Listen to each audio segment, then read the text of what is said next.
Okay, welcome everyone. You know why you're here. I know why you're here. Hopefully we'll go through a lot of issues over the next 4 hours, and you'll walk away from here knowing a lot more than you know now about investor buyouts. Aha, thanks Deanna. I went down looking for you. I couldn't find you. Thank you.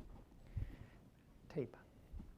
Okay, so the way I like to start this, and as I said, I've done this many times, this kind of training, is I'd like to find out who you are, and then I'll tell you who I am.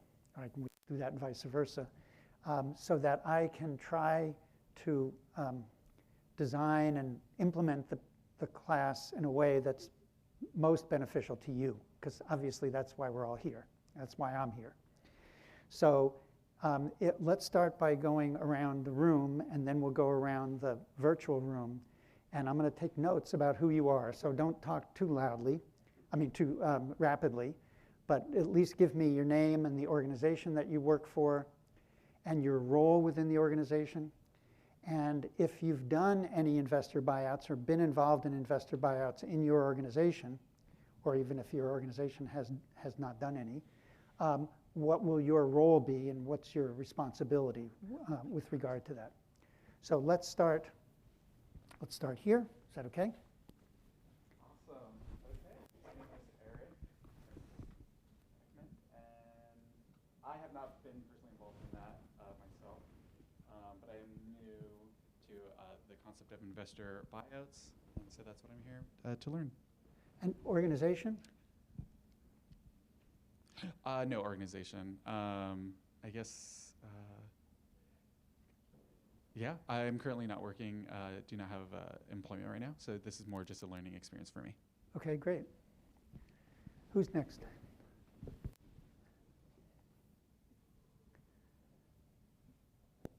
You can just pass the mic around. He says he's involved with public investments rather than with public policy. Okay. So I'm involved with more public policy work. Okay. Hi, my name is Nicole Lee. I am currently a CFO for Visionary Home Builders and a 15-year buyout. I've heard about it, kind of work a little bit toward the 15 years buyout, but I'd like to know more in depth of what are the process that we have to go through. We do have projects that are hitting the 15 years buyout, so I'm hoping to learn and use it right away. And is Missionary Homes a for-profit or non-profit? Nonprofit. Where is it based? Stockton, California. Stockton, okay, good. My name is Nicandro Gutierrez, and I also work with Visionary Home Builders of California. And I'm here for the same reasons as Nicole here. Just want to get some more information regarding the process of the investor buyouts, because a couple properties are going to go through the 15-year process and that ending pretty soon. So yeah, thank you. Sure. Hi, my name is Shannon Bradford. I'm a manager of policy and planning at Shelter Partnership, which is a small nonprofit in Los Angeles. I'm a consultant. I'm just trying to grow my knowledge around housing policy, so that's why I'm here. Thanks so much. Hello, my name's Alyssa. I'm in the development department at Mid-Penn Housing, and I was an intern 6 years ago, so I'm very new to this work, so I'm just here to learn. Are you on the development side? Yes, in development. Hi, I'm Karen. I work with the Center in Hollywood. We're a nonprofit that supports unhoused folks and low-income folks. I work with landlords to fill their available vacancies, and we're also interested in larger property ventures to house clients who have Section 8 and different federal assistance. Okay, thank you. Hi everyone, my name is Vida Pasarin. I'm with Family Assistance Program down in Southern California. And the agency itself has focused more on transitional housing units and more of that landlord role. And now that I've come on, we've started to do some very small scale development And I originally have a background in housing policy. I want to be more involved in development, and so this is all very new, this particular class, which is why I chose it, so I could learn some stuff. So thank you. You're welcome. Good afternoon. My name is Yolanda Meraz, and I'm a board member for Self-Help Enterprises, a nonprofit affordable housing developer who has done different deals with tax credits. But I also belong to a newly formed community development corporation called Stanislaus Equity Partners in Stanislaus County, dedicated to housing. And so interested in learning how may we apply this for the new space that we just jumped in. Thank you. Yeah, so I know Self-Help Enterprises very well, so. Yeah, but my other, Your so I'm other- not just on the board. your other yeah, hat is different. Yeah, my other hat is fairly new to this world. Good, okay. My name is Joe McNicholas. I work with HCD. I've not been involved in the investor buyout. I hear a lot about the 15-year buyout. I'm just interested to know what happens. Thank you. Thanks, Joe. Hi, I'm Jackson Rabinowicz with TNDC in San Francisco. I'm a project manager on the development side. And I'm just interested in, repetition. I've learned a little bit about investor buyout, year 15 exits at HDTI. And also just want to make sure I'm negotiating LPAs in a good way to set us up for success. Thanks, Jack. My name is Stephen Russell. I'm president and CEO of the San Diego Housing Federation. And so my members are deeply involved in these investor buyouts, and there's been some concern around bad actors in the private equity space. And so we're trying to, as policy advocates, I want to better understand what it is that we are trying to prevent, as well as what we want to support. Terrific.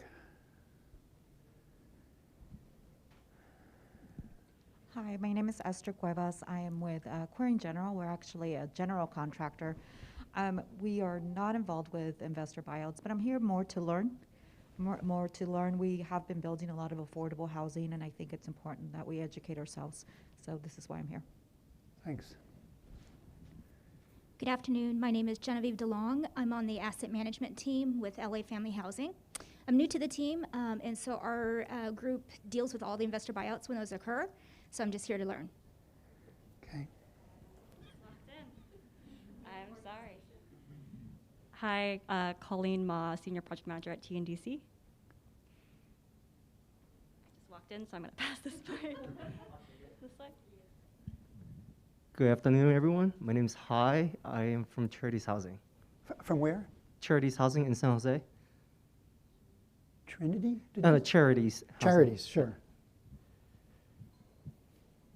And do you do, what's your role at Charities? Project management. Development? Okay. Is that everyone? Okay, let's go to the folks online. Okay, hey everyone, this is Mari Castaldi. I'm on staff at Housing California. I'm the Senior Legislative Advocate on Homelessness, just here to help out the session today. So we'll call on the folks who are on the Zoom, and I'll call each person's name and then sort of open up the mic for them to be able to introduce themselves. And folks in the room should be able to hear you over the speakers. So let's start with Ann Huang.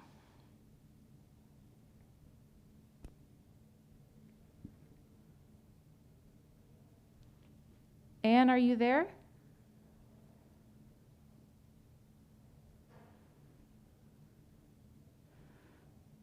Okay, we'll come back to Ann. The next person is, the name is CLAM.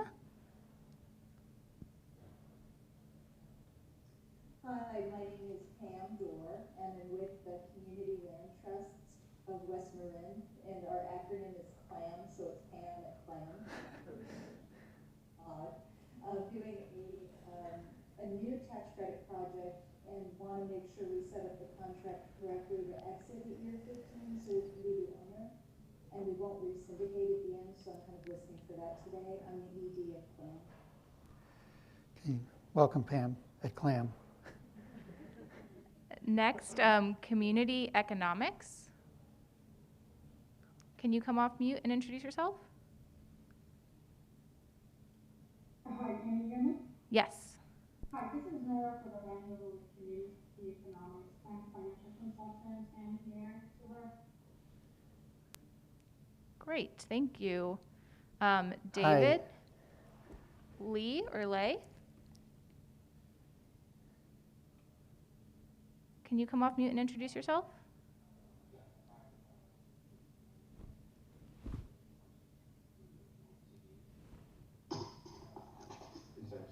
Mayor's Office of Housing and Community Development. And your name, please? David Lay. Hi, David. Next, we have Debbie Fountain.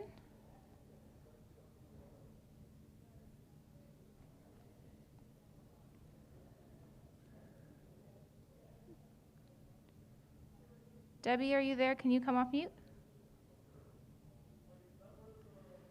I see your microphone is on, but we can't hear you.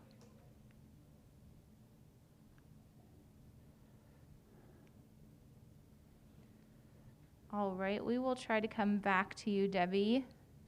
Diane Dittmer.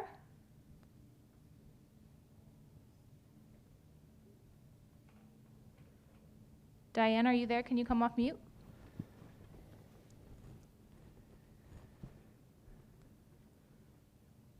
Okay, we'll keep going, but come back to folks.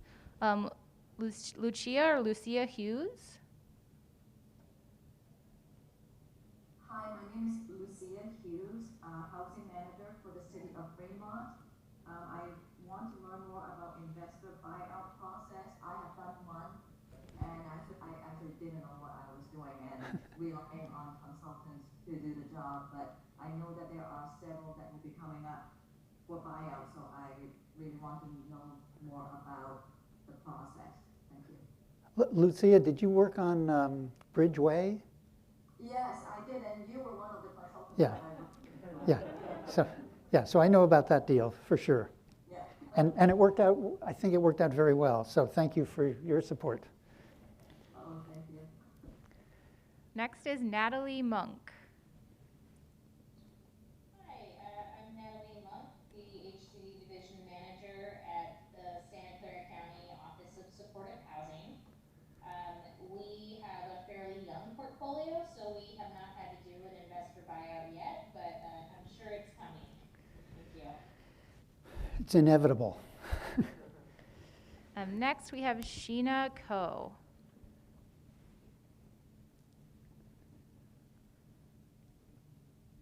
Sheena, are you there? Are you able to come off mute? I saw Sheena introduce themselves in the chat earlier, so I can try to read it. I think they were having issues with the microphone. They said, my name is Sheena. Sure, if you have it, sure. Yeah, my name is Sheena Ko with Cal HFA. I've done a few buyout negotiations when I worked at Mid-Penn Housing Corporation. Good to see you again. Yeah, I know Sheena. Still having mic issues, so that's all good, Sheena, thanks. Next, we have Stephanie Kipple. Hello, everyone. My name is Stephanie Kipple, Senior Loan Officer at Housing Trust of Silicon Valley. We're looking at potentially bridging projects that are out of the tax credit period until they can re-syndicate or recapitalize, and I would like to better understand the exiting cost requirements. Thank you so much. Sure. Thanks. Next is Stephen R. Moore. I know Stephen. Okay. And Steve, I thought you were going to be here. Yeah, I did too, but I was unaware about the boosted requirement, so it looks like I'm going virtual this time, Joel. Okay. Well, I'm glad you're connected at least. And I'll do just a little intro for the Sure. rest of the group. My name is Steve Armour. I'm the asset manager as part of the Sacramento Housing Redevelopment Agency, and responsible for the nonprofit GP interests and about 10 low-income housing tax credit deals. Some of these were syndicated a long time ago, and Joel has helped us on the buyout on some of the earlier deals. We have about 4 or 5 that'll probably be coming up for re-syndication and buyout in another 8 years. But right now, our big focus on our RAD development deals and structuring those so that we won't have any surprises 15 years down the road when we look to buy them out then. Thanks. Next, we have Stephen Quach. Hello, everyone. Can you hear me? Yes.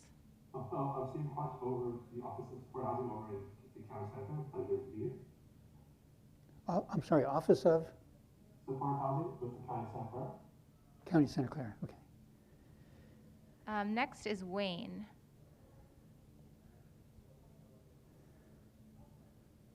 Wayne, are you there? Can you come off mute and introduce yourself?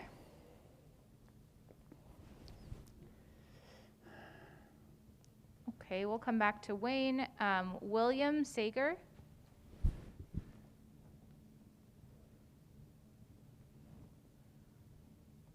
William, are you there? Okay, we also have Sandy. Sandy, can you come off mute and introduce yourself?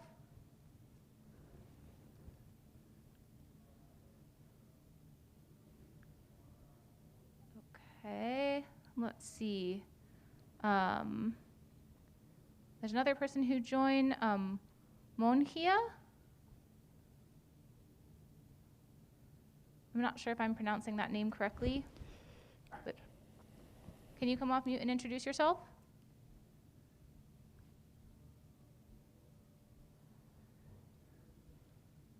All right, are we getting close to the end of the list? Yep, I think that is the last person.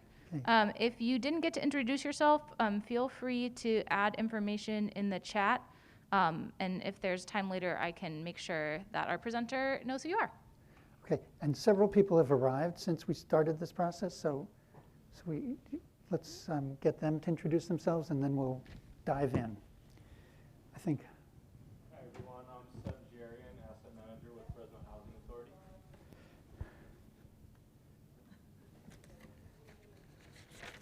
I think there was somebody else. I'm Parker Evans, Project Manager with Mutual Housing California. Okay, in Sacramento? Mutual Housing California. And what was your name? Parker Evans. Parker, thanks. That's it? Or is there anyone else? Okay, so actually you've kind of all, well, okay, so I'll start by introducing myself, and then we'll launch in. So I started doing affordable housing development, I guess you could say 1972. As a president of a neighborhood association, that neighborhood association in Berkeley built a 57-unit low-income housing project well before tax credits.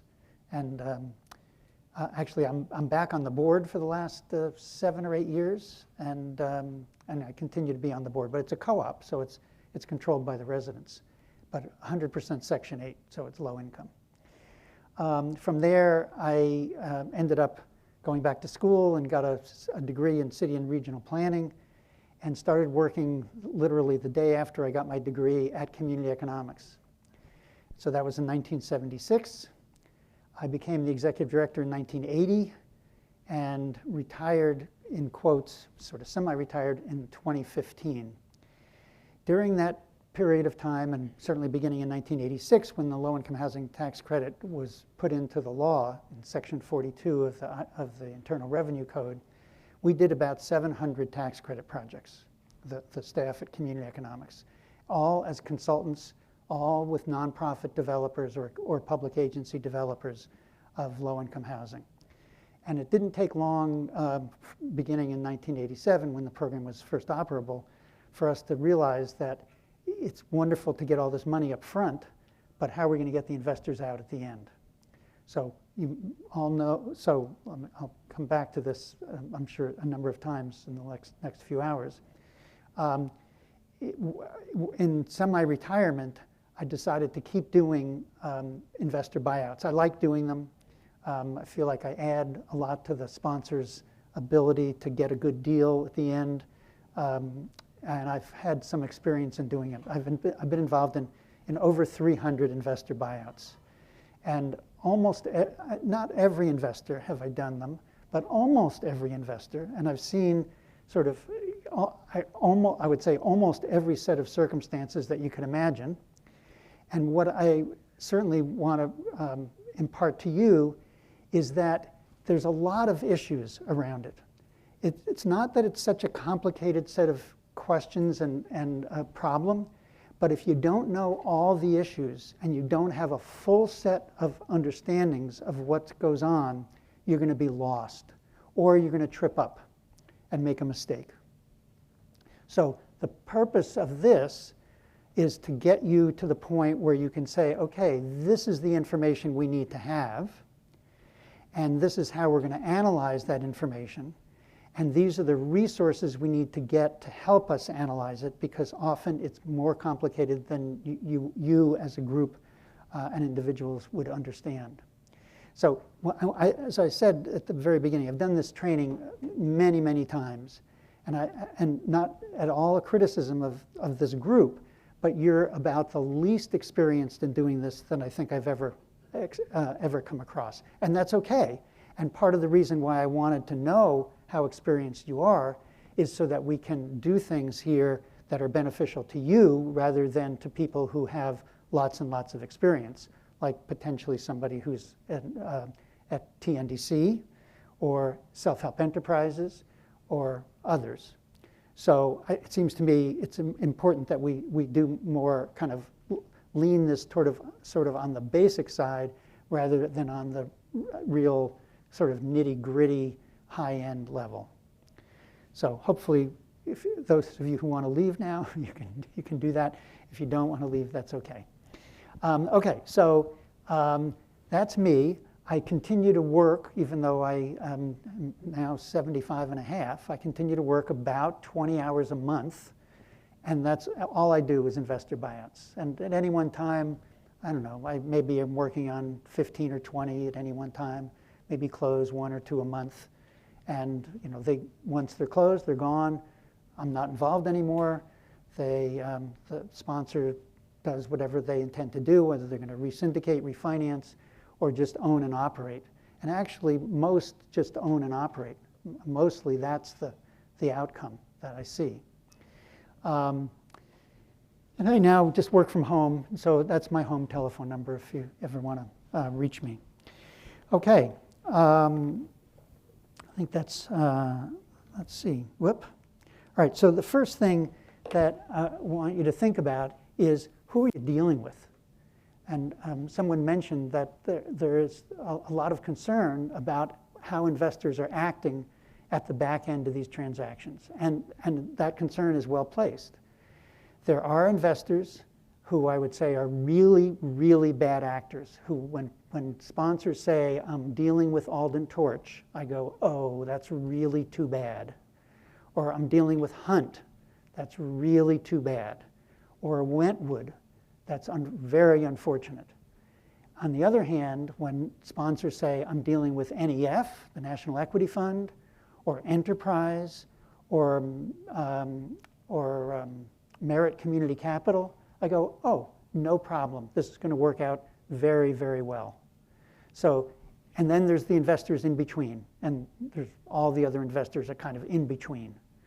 And so what I try to do is to make the process as simple as possible and make sure that the sponsor ends up with the project and the cash. So there's really two assets, and this is really important. And so sometimes I do this thing where I just draw a circle and lots of spokes and say, we can start anywhere in this process. Because by all the things, in a sense, come together, and you need to have the whole picture. If there's spokes missing or if a part of the wheel is missing, you're not going to be able to go down the road smoothly. So right now, we'll talk about the two assets. You've got a partnership, right? That is the owner of the property. And that partnership typically has a GP, which is an affiliate of the sponsor or the sponsor themselves.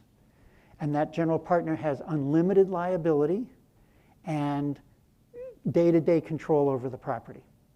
And then there's a limited partner. There could be more than one, but there's usually one limited partner who's the investor. I'm going to call it investor LP.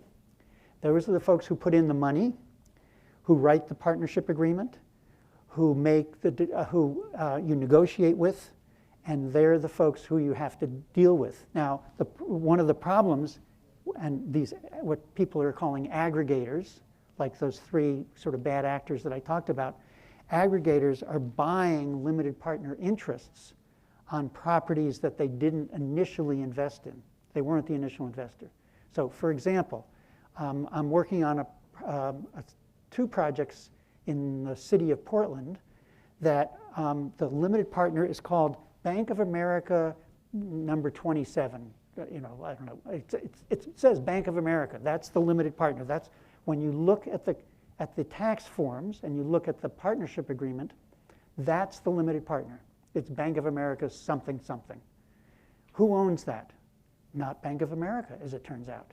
Bank of America sold it to an aggregator or to somebody else, so that you don't necessarily know who this owner is. You have to make sure you find out. There's often an SLP.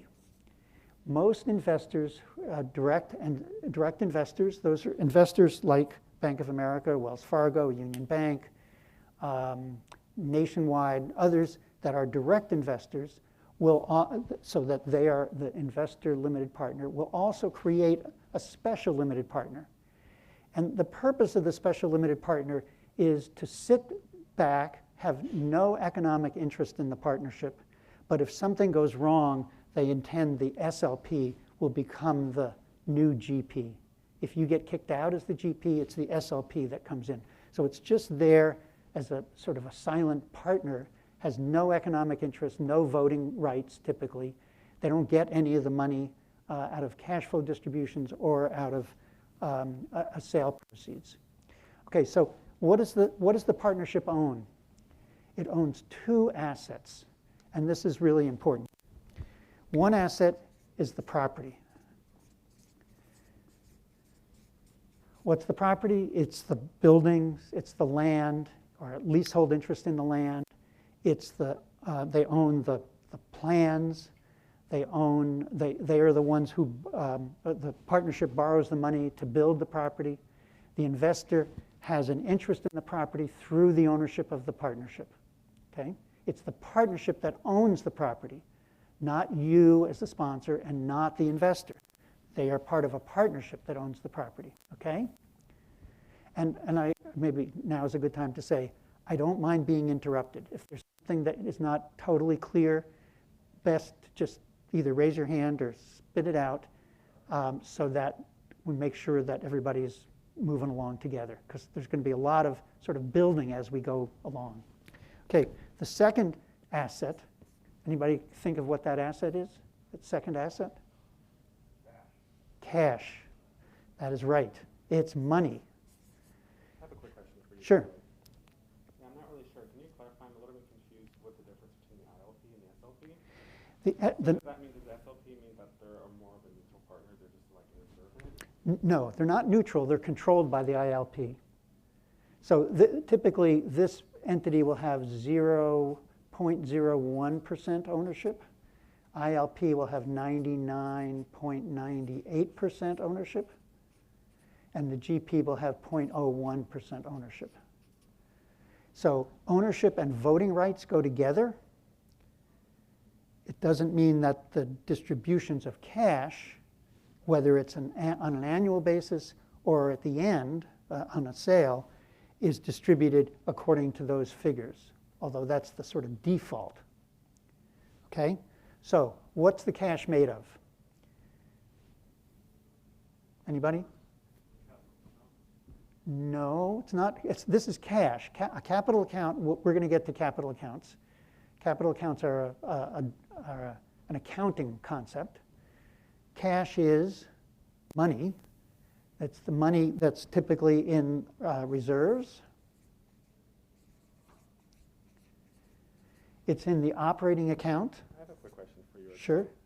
So, were you saying that that money is loaned Are they? No, this is just money that the partnership owns. Because I said the partnership has two assets. It has the property, it has cash. When a tenant pays rent, it goes into the operating account. When the partnership pays, let's say for property management or taxes or water, sewer, garbage, other costs, comes out of the operating account. The lender who's loaning money to the partnership is typically going to require the partnership to put money into reserves. And there's two kinds of reserves. There's the operating reserve, well, there's typically the operating reserve and the replacement reserve. There can be other reserves, like a transition reserve, if you have a Section 8 contract that's not for the full term of the full 15 years. Will often require, there could also be a service reserve to pay for services for the tenants. But usually, as a minimum, there's an operating reserve and a replacement reserve. So that's one of the places where there's cash. There's also, when all is said and done, the partnership probably has deposits, right? It has maybe prepaid rent that has come in. It has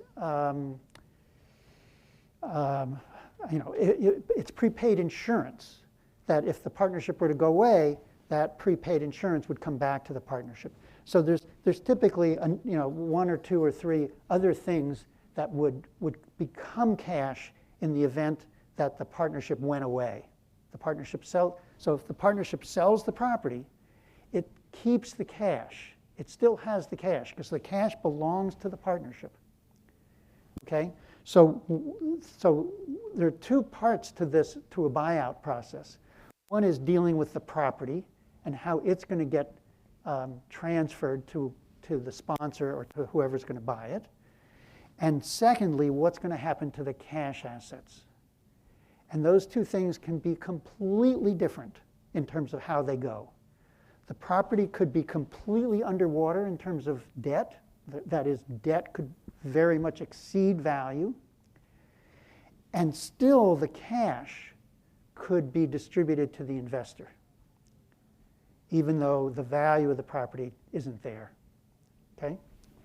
So let's find out. So we want to know about the investor. So what can we find out about the investor? We can talk to people who've worked with that investor in the past. As I said, Merit, Enterprise, NEF, it's usually a piece of cake. It isn't always a piece of cake, but it should be. And Wentwood, Alden Torch, and whoever I said, the third one, Hunt, is you know you're going to be in trouble right from day one. So they may say the property isn't worth anything, we don't care about the property, they may want the cash. And from your point of view, you want to retain the cash, because especially the reserves, because you've been building up those reserves over 15 years when the property probably didn't have great need for the reserves. And now, let's say over the next 10 years or 5 years or 15 years, you're going to really need those reserves to maintain the property. If the reserves get swept out of the partnership or swept away, then what do you maintaining the property? Is there a good mechanism in LPAs to prevent the sale to one of the bad actors? The answer generally is no. And we can talk about it some more, but generally not. What else did I say here? Okay, you need to know who the investor is, and you're not going to find that out necessarily by looking at the documents, because as I said, the investor could have changed because Bank of America, using that example, I'll probably use it multiple times, sold to somebody else. So now you got to find out who that somebody else is. It's not that difficult, although it's not obvious that you'll be able to get the right answer. So the way to find out is who's getting the tax forms. So this whole structure is based on tax policy and Section 42 of the law. And every year there's a tax return that has to be done for the partnership. It's a 1040 tax return. So that tax return includes something called the K1. The K1 is what goes to the investor, to each of the 3 partners, or there could be just 2 partners, or there could be more partners, but each partner will get a K1. And the K1 has to be mailed to the entity that is the owner of each interest. So if you look at the ILP and the SLP, and if you look at where those tax returns are going, and it doesn't match with the address of the entity you thought was the investor, then you know that there is a different investor. And there aren't that many. So if you, for example, get an address in, I think it's in Houston, you'll look up that you can look on Google Apps or Apple Maps or whatever, and you'll see Hunt. Okay, now you know who owns that interest. Or in Denver, it's probably Alden Torch. So it's not impossible to find out, and then you know, and now you can prepare. Okay? Now, if it was NEF or Merit or Enterprise, they don't transfer their limited partner interests. So you don't have to worry. But if it's not one of them, you can find out who actually does own it by looking at the K1 form. So that's in the tax return. It's done every year. It's easy to see, because and you could also talk to your accountant and ask who they're dealing with. But the K1 will tell you. Okay, so none of the investors have the goal. Well, I shouldn't say none. It's extremely rare to find an investor who wants to stay in the partnership for more than 15 years. So 15 years is the magical time, because that's the federal compliance period. So what that means is that during the first 15 years, if there's a change in owner and a change in use, the credits that are the basis for this whole Tower of Babylon, or whatever you want to call it, it can be recaptured. And recapturing credits is very painful to the investor, extremely painful. So in fact, the way it works is the credits in the law are available over 15 years, but there's a provision that allows you to accelerate the credits so that you can take them during the first 10 years. And if there's Why would it be bad for the investors? Why is it a nightmare for the investors? I'll get to it. So if during the first 15 years there's a change of use, let's say you condo it and sell off the properties, the credit that was taken in acceleration gets recaptured by IRS with interest and penalties. So the numbers can be very, very large, but they're related to the amount of credit there is. So if there's $1 million a year of credit and you only get to year 14 instead of year 15, it could very well be $1 million hit, if not more. So investors typically are very wary about getting out before the end of year 15. So this year 15 has become magical in terms of thinking about this stuff, even though it's just totally arbitrary. It's just what they wrote in the law for recapture. So after the year 15, there's no more risk to the credits. After year 11, typically, there's no more credits. So the credits are go for a 10-year period. But the first year doesn't necessarily start on January 1. The building may be placed in service on July 1 or in December 1. And so the first year credit is based on the month it's placed in service and the occupancy during each subsequent month. So if it was half, I'll try to do this in my head. If it was half occupied in June, half occupied in July, and fully occupied in August, and I won't go through the detailed rules, but then you get a total of 6 months of credit, or a half a year. Half in June, half in July, 100% in August, September, October, November, December. So in that case, there's the 10 years, at the end of the 10th tax year, you've only taken 9.5 years of credit. Follow? So there's a half a year of credit that falls into the 11th year. So it's pretty typical because it's that 11 years is the credit period, and then there's 4 additional years. Now, some people say, oh, if it was placed in service on July 1 or it's June 1, then you have to wait till June 1 of the 15th year. That's not correct. The first year is the first year. Second year is the second year. So when you get to the 15th year, it's not usually 15 years, it's 14 years and 11 months, 14 years and 6 months. It can be as little as 14 years and 1 month from the time it's placed in service. So this is important because the documents that have been written and you've signed will say certain things happen either after the credit period or after the compliance period, which is the 15th year. Okay? So you don't have to wait until, using that example, June of the 16th year to be in the 16th year. January 1 of the 16th year, you're out of the compliance period. IRS can no longer recapture if there's a change of ownership or a change of use. That's important for the investor because then they're off the hook in terms of recapture. So most investors want to stay through the end of the 15th year. Okay, so that means that, okay, so let's stop there. What else did I say? Okay, does the investor want to stay in?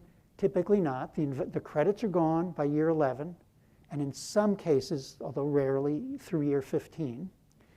And if they go through year 15, usually there's just very little credit in the last 4 years. And you can be almost certain that the investor doesn't want to stay in, but they're looking for cash, either for a sale of the property for more than debt, or for the cash that's remaining after the sale of the property. Okay? Let's see what I said next. Sure.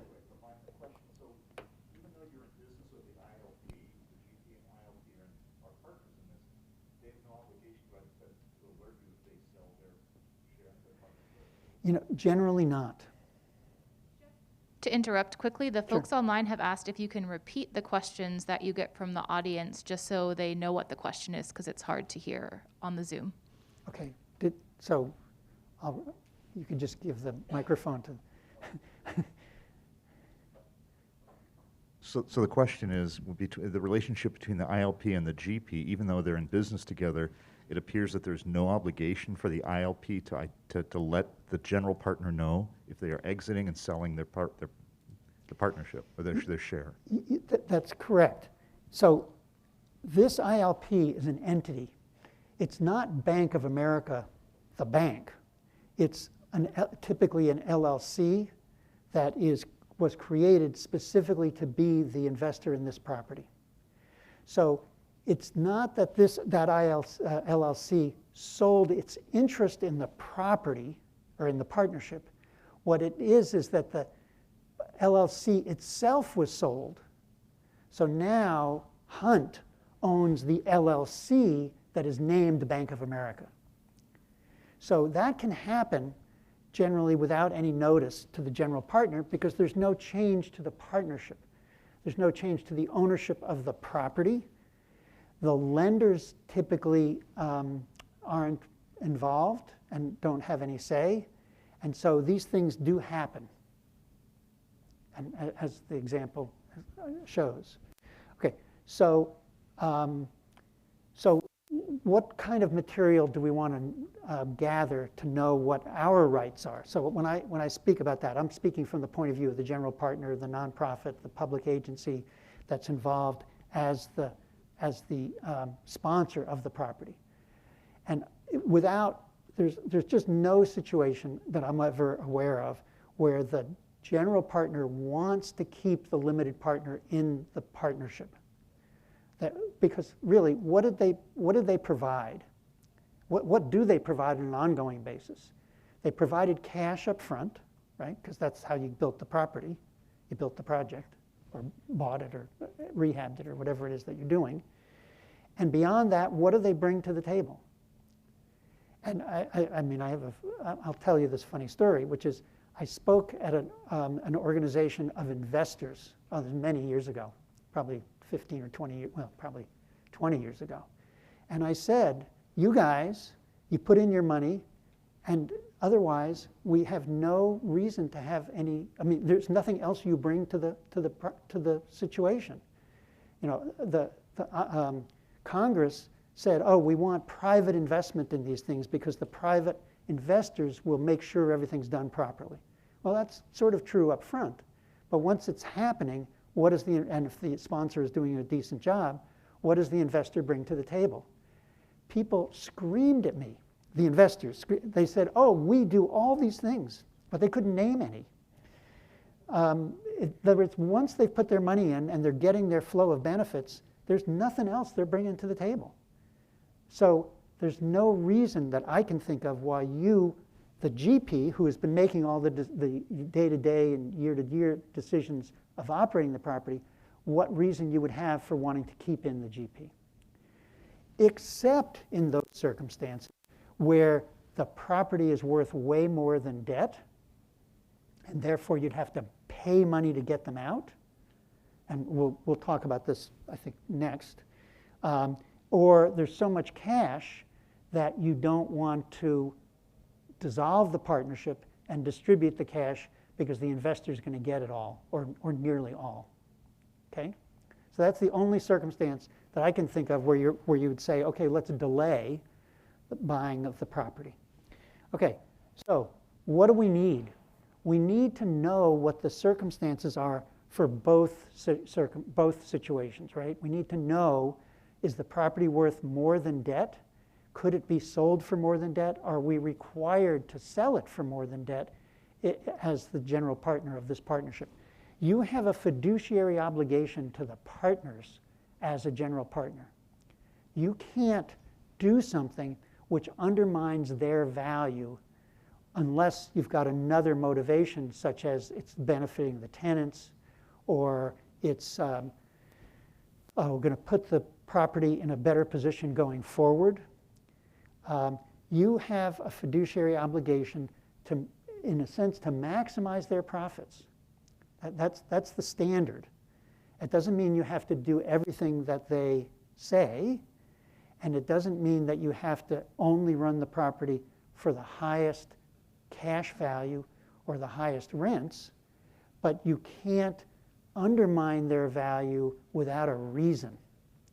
And so one of the things that I always look at is that, you know, the partnership agreement is the document that controls the relationship between the parties. So a partnership agreement is a contract. So all these partnerships are controlled by contracts. So there's standard forms, but there's nothing generally that says it has to be one way or another. So the kinds of things that are in that partnership agreement are, what's the purpose of the partnership? And usually it will say to operate this thing for as long as we're required to operate it, to build it, to own it, to operate it, to maximize the profit, and to sell it at some point in the future. That's the typical purpose. But you'll sometimes see purposes that say to operate it consistent with the purpose of the nonprofit general partner, the charitable purpose of the nonprofit general partner. And that's a big benefit, in a way, because if you run into a problem later on, you can point to the purpose and say, well, wait a second, this is what we are intended to do, and it is what we are required to do. Okay? So the limited partnership agreement is the document that will govern the relationship, and we'll talk about that a lot more. And I'll go from the top here. An audit will give you a lot of information. Every project has an audit every year. So the most recent audit, which, you know, now we're in April, you probably have 2021 audits. Although with the pandemic, 2020 and 2021 tended to be funky years. they're not typical years. So it just happens to be these days, you might want to look back at 2019, look at 2020, look at 2021, and see what the trend is, and in terms of operations, because the audit will show what income. Well, the first thing in the audit, when you open it up, it's going to have a balance sheet. It's going to have the assets, which are the property and any other non-cash assets, like land or fees that were paid that are being amortized over time, and so on. And it's going to show the cash assets. Cash assets being the reserves, the operating account, and any other cash assets that exist. Then it's going to show the liabilities.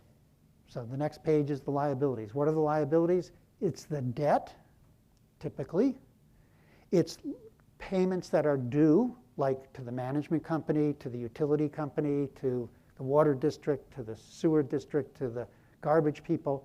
Any liabilities that the partnership has as of the last day of the year. So it's the assets as of the last day of the year. It's the liabilities as of the last day of the year. So one thing you're going to be able to see is you're going to be able to add up the cash assets, and you're going to add up the liabilities that go against those cash assets. So you're going to get something which I just call net cash assets. And that's what's going to tell us how much money would be distributed if the partnership sold the property and dissolved. The cash would be left, and it would be distributed to the partners. And I'll get to how it's distributed to the partners later on. But this is a really important thing, and you get it from the audit. And you can look at it over time and see what's happened. Okay. You raised, yes? So the net cash asset, is that the liability, is the debt itself debt? No. Net cash, so the question is, does the net cash asset include debt? The answer is no. The debt is typically, scratch that. There's two kinds of debt. There's the long-term debt, usually bank loans or Fannie Freddie loans, those kinds of things, bonds that are secured against the property. Those secured debts, and they're not part of the current liabilities because those can go on and on and on. But the non-mortgage, I'll call those mortgage debts. The non-mortgage debts might be, let's say, land rent. If there was a land lease, you might have accrued land rent. There might be asset management fees or partnership management fees that have accrued, and those are liabilities. And those liabilities, depending on the terms of the partnership agreement, might need to be cashed out before the net cash is determined. So it's a little, unfortunately, a lot of this stuff is a little tricky. But I'm sorry, just sure. clarification. Can you say that last part again? Okay, so I think what I was saying is I don't want to get into such detail, but I will, because we just have to. So the partnership, let's see if there's up there. I will get to this. I will come back to it, okay? Is that okay? Okay. So if most nonprofits have options and rights of first refusal. So these are really important documents.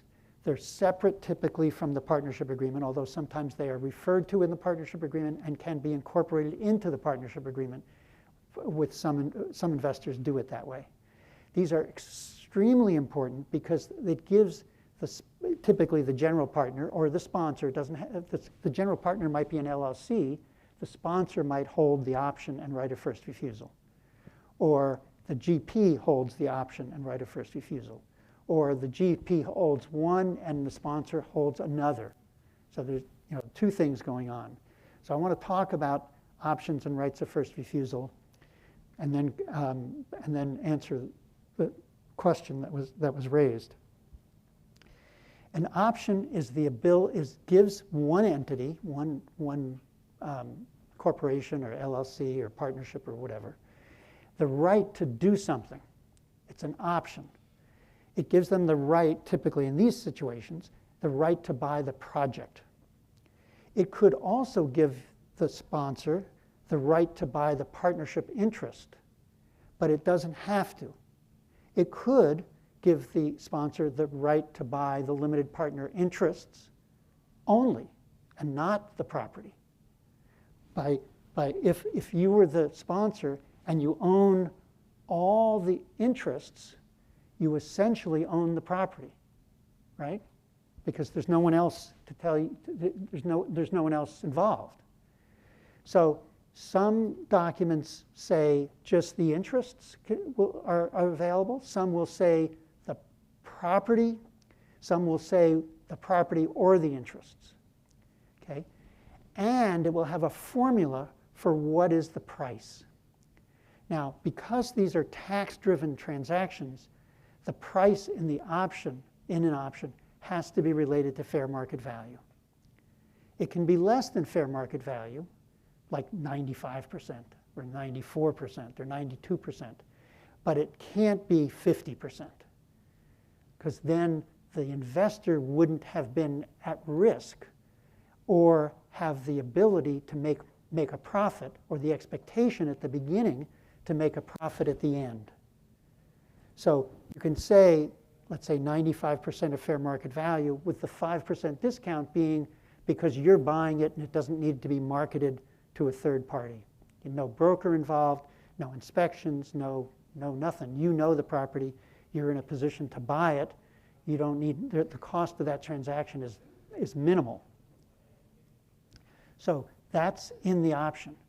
But the option might say, for example, that the minimum, and they all say there's a minimum price, and the minimum price typically is debt, because you have to take over the debt, because the investor, the partnership's not going to pay down the debt in order to be able to sell the property. Do you follow what I'm saying there? Not so much. Okay, so the property has debt on it. That debt is secured. If the partnership were trying to sell the property for less than debt, the investor would say, no, you owe me this higher amount. And no investor is going to come out of pocket to pay down the debt in order to make it so that the sale price is the fair market value if the fair market value is less than debt. So options will say, in all cases, that the minimum price is debt. Typically, it will say debt plus taxes. And then it gets to this issue of partnership management fees, accrued land rent, asset management fees. Is it in the formula or is it out of the formula? So that's why I didn't want to say in all cases it would be debt including these other obligations, because that would drive the price up, right, and would mean the buyer wouldn't get those things paid, and it wouldn't reduce the net cash.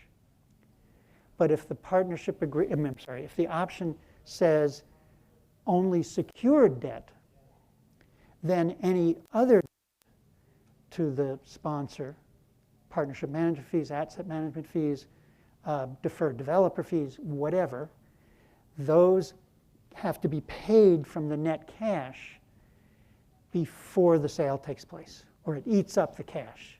And that's a good thing, because you don't want the cash going out. Okay, so there's some circumstances under which the cash doesn't go out, and we'll get to that later. But that's the sort of a description of the option. The right of first refusal is sort of what it says, but not exactly. There's a section in the code, in the Internal Revenue Code, it's section 42I7. So section 42 is the tax credit program.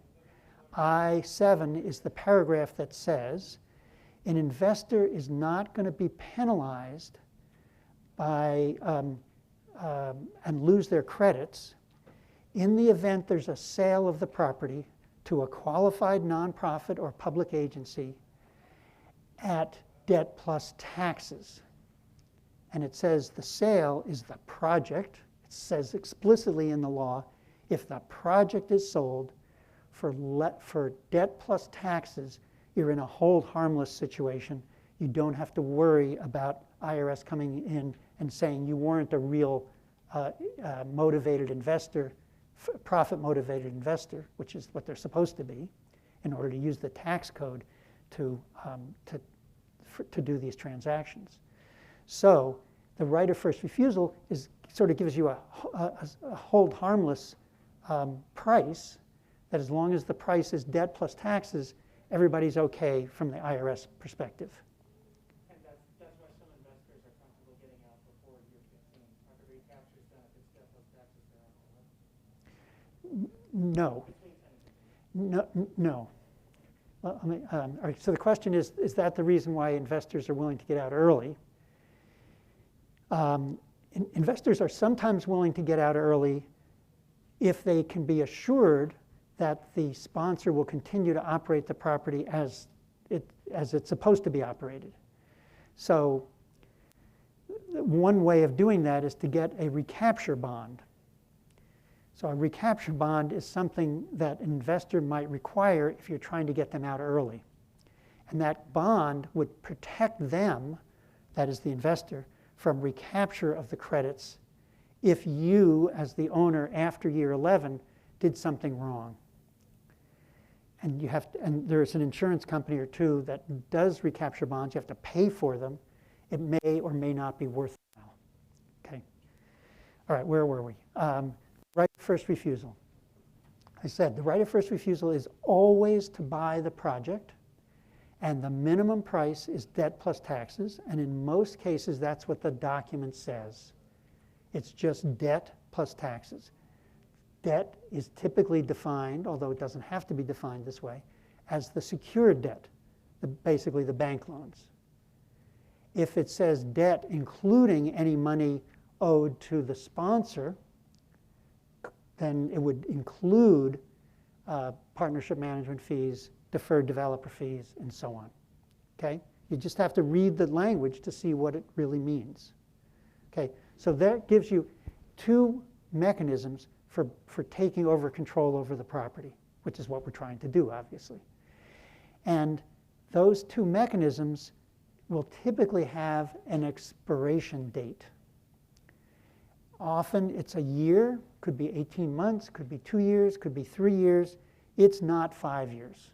It's not 10 years, I can tell you for sure, because the investor wants out. At that point, after year 15, they're not getting much, if any, benefits. They're certainly not getting any credits, which was the initial motivation. And they have costs. They have to do an audit on their level, right? Their LLC has to be audited. They have to report to their investors, whoever they are, to the SEC. They have to do accounting. They don't want to do that because it costs them money. So they want out. So typically, they're not going to give you an unlimited period of time for exercising your option or your right of first refusal. Okay? But remember, the option could be, often, I'll say it this way. If the property isn't worth the debt, and I can tell you that if you have, let's say, HCD loans, State Department of Housing and Community Development, or City of San Francisco MOHDC loans, your value is not going to be equal to debt. The value is going to be way less than debt because those projects are serving very low-income people, and they typically, although don't always, don't have any operating subsidy. They don't have Section 8. And therefore, they're not supporting the debt that they have. Often the supportable debt is small, and that's particularly true in bond deals. The supportable debt is way less than the total debt. And so typically the properties are not worth the debt. So the minimum price under both the option and the right of first refusal will typically be debt plus taxes. So we'll spend some time in a little while figuring out what those taxes are. Okay, let's see. The tax credit regulatory agreement is important because in that's the state of California Tax Credit Allocation Committee. When that regulatory agreement was executed, you had to add the date for the first year of the credit period. So that's a place to look to see what the real first year is. And that's really important because if your option is at the end of year 15 and it's only for a year, if you miss when the first year was, you could miss the opportunity to buy the property during the option period. The investor has no obligation, and believe me, they will not take any action to let you know that you're in the option period, because they would just as soon you not exercise the option, and in some cases they can maximize their financial benefit by having the property sold into the marketplace. Okay, these properties are extremely valuable. Let me do something here.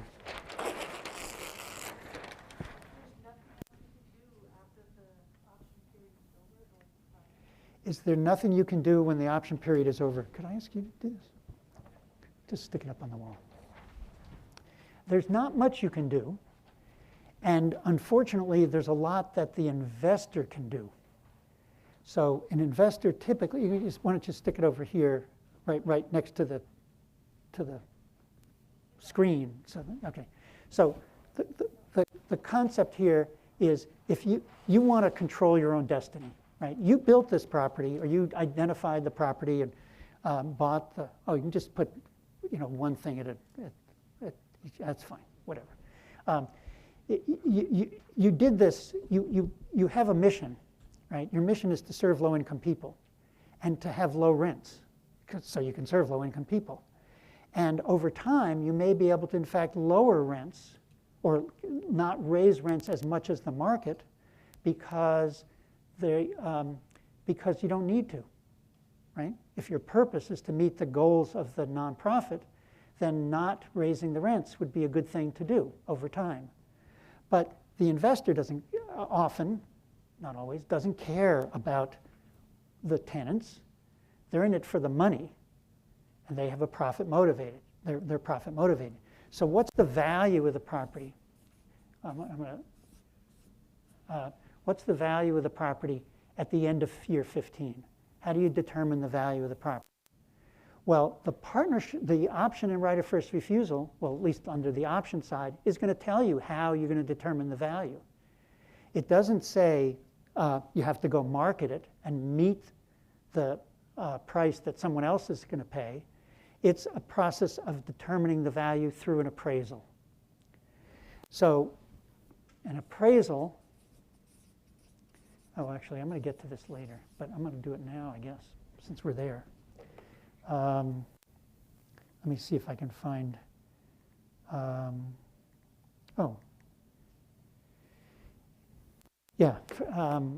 Fair market value, in a sense, by definition, is what someone will pay, what a third party will pay. And appraisers are supposed to figure out what that is. But there's a lot of uncertainty in an affordable housing project. So, for example, there's methods of determining. Let's see, how are we doing time-wise? 2:14. So, should we take a break? Are you guys ready for a break for 5 minutes? Okay, we're going to take a 5-minute break. Then we'll come back, and I'll get myself maybe a little bit early. Okay, I want to look at this.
going to come sit down or leave? Oh. But I think it's going to be a few minutes then.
Okay, we ready to get started? Almost. All right, so I went back to the PowerPoint and looked up what I had, and we've basically already gone through this, which is the rights that you have, primarily incorporated into the option and right of first refusal agreement.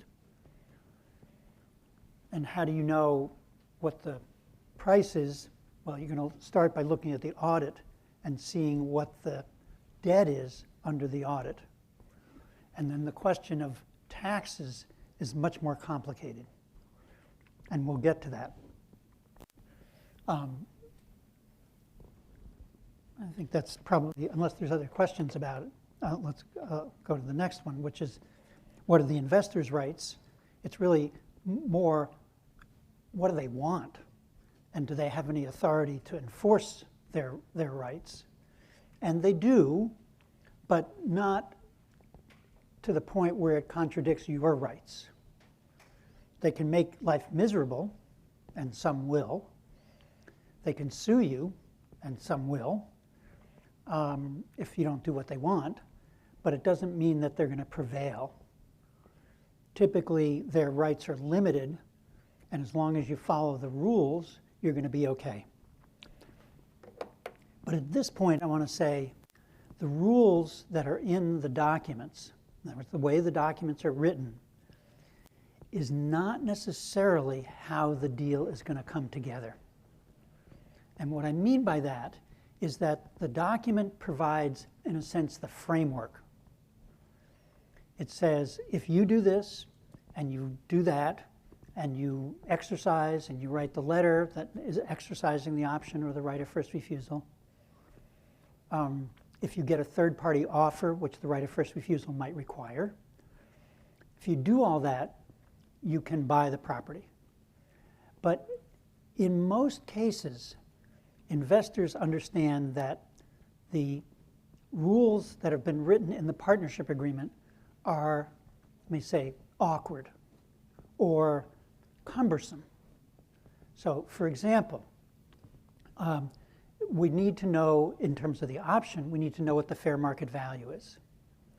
And we talked about that, we're going to start talking about that in terms of the appraisal.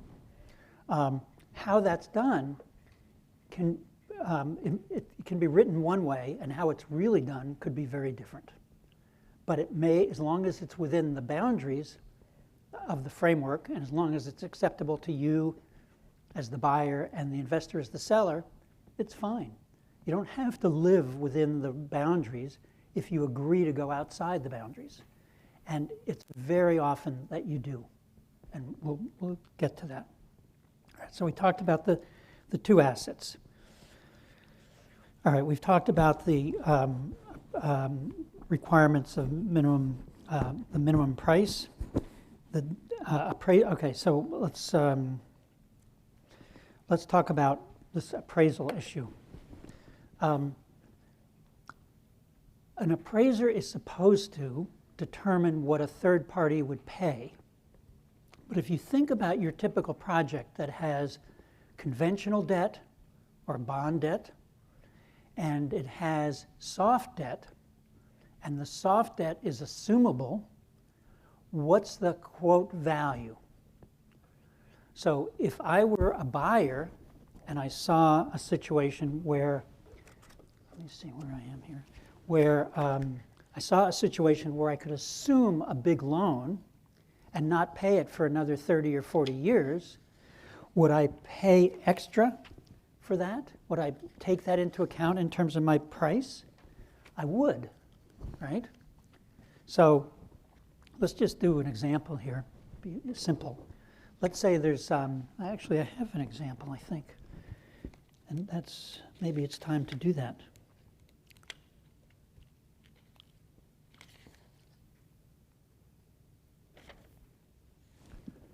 All right, we're going to go, I'm going to change my order here a little bit, but go to appraisal issues. Affordable housing projects cost more to operate than a typical market rate property. Appraisers, though, are only looking at this property as if a third party is going to buy it and operate it in the way any third party would operate the property.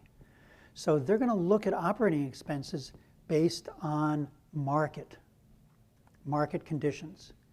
It's hard to get them to do something different because when an appraiser is looking at a property, they're looking for comparables, right? They're looking for comparable sales. They're looking for comparable operating expenses. They're looking for comparable cap rates. I'll talk about that in a few minutes. So when they go out into the marketplace, typically these projects are unique in the sense that there might be one affordable housing project surrounded by 100 non-affordable housing projects. And so if an appraiser looks in the community and says, what are the recent sales, they're not going to come up with a bunch of affordable housing projects to use to compare to your project.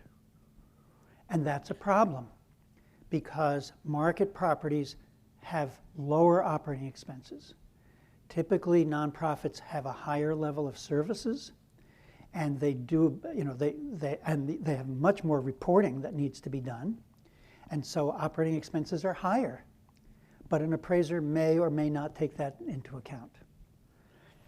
If you have voucher income, which a lot of these properties do, that is, a tenant has a voucher and uses that voucher to pay rent in that property, the owner can collect a higher rent than the regulated rent, and sometimes by a lot.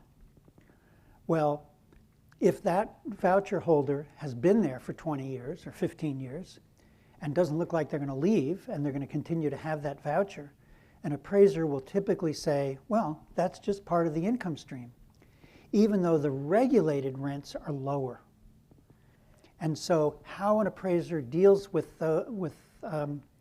voucher income is extremely important if you have vouchers, because those voucher holders could leave instantly if they wanted to, take their vouchers with them, and the owner would then be subject to the regulated rents for those units, not the voucher rent. So it's a little bit of a complicated dance that the appraiser needs to do to determine the value in a situation where there are vouchers. And I can tell you that most appraisers that I have experience with, if the voucher income is fairly steady over time, they're just going to say, yeah, it's been, it will. Who picks the appraiser? So in some circumstances where the sponsor has done a good job of negotiating the document, the option agreement, the sponsor will pick the appraiser. It's pretty rare that an investor will allow that to be the case. Mostly, they will say, you propose an investor, I'm sorry, you propose an appraiser. We will either approve that appraiser or suggest an alternative appraiser.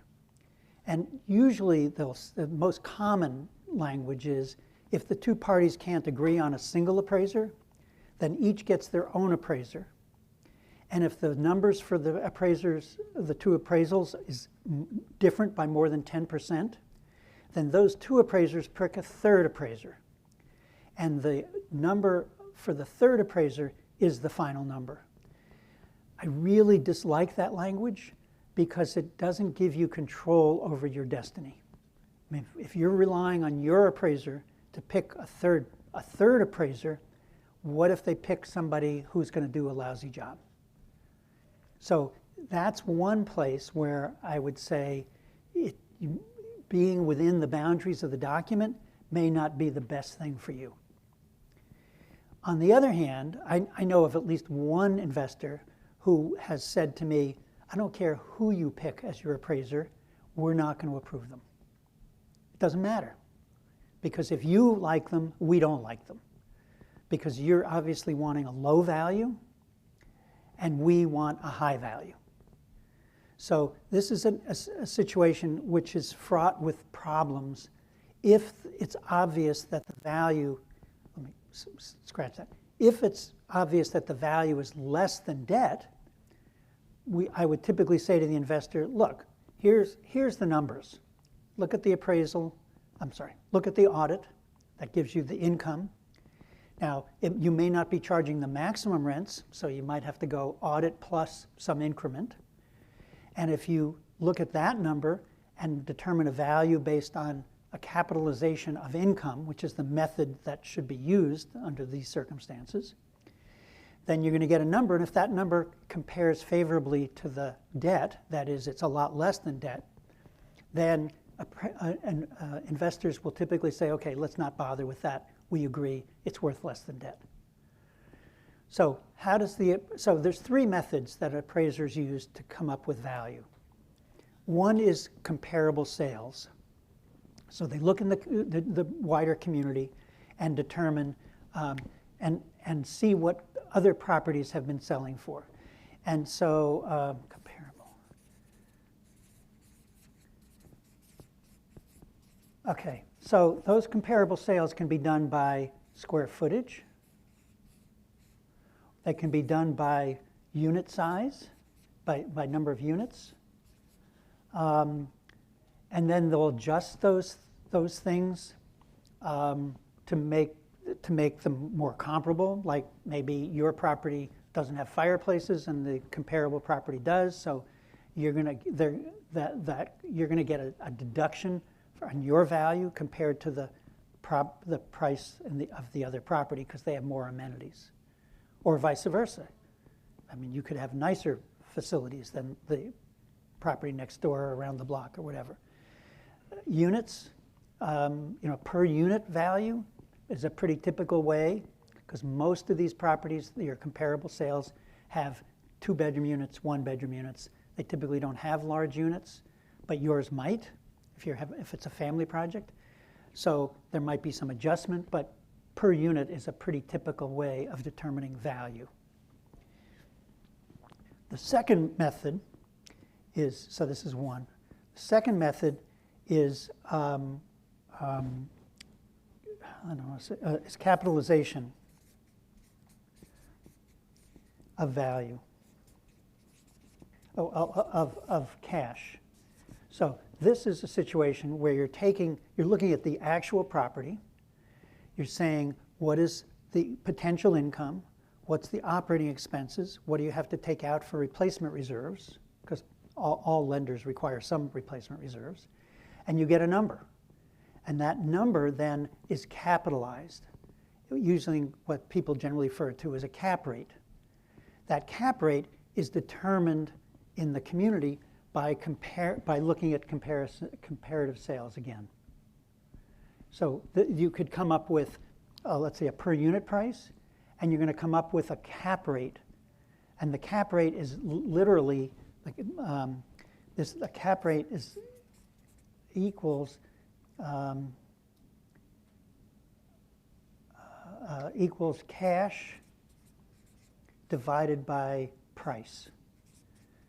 This is cash flow, so it's the annual cash divided by price, and it's a number these days on the order of 4.5%, 5%. I mean, at times in the past it's been higher, 6%.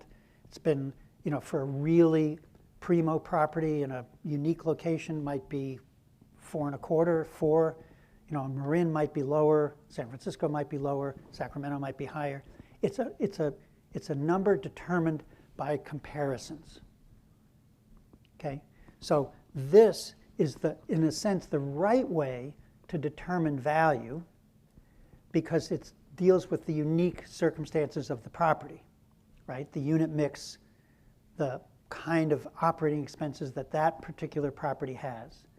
The problem with doing it this way, I mean, even though it's kind of the right way, is the number comes from the comparison to other properties. Okay? And when you look at, and even if it is the comparison to tax credit projects, it's probably wrong. Because if you have a tax credit project that has a lot of soft debt, the sale price is going to be high. It's going to have a very low cap rate as a result of a high price. And if you apply it to your situation, it's not going to make any sense. So, in a sense, none of the methods that appraisers use are really, in a sense, the right method. But they have to do something because the documents call for an appraisal. And there's really not an alternative method that's easy to deal with. The other piece of this is a buyer might be thinking of resyndicating your property, right? And if you're resyndicating, you're going to get all this new cash in. And so somebody might pay, okay, the value is X, but if I resyndicate it, I can afford to pay X plus Y because I'm getting all this additional cash in. But you're not buying the economic value of the property, you're buying the speculative value of the property because you can get new tax credits. Does that make sense to most people here? Everybody? Good. Seeing heads. Right. There's a third method that almost nobody uses, which is what would it cost to build the property? So this is the replacement cost method.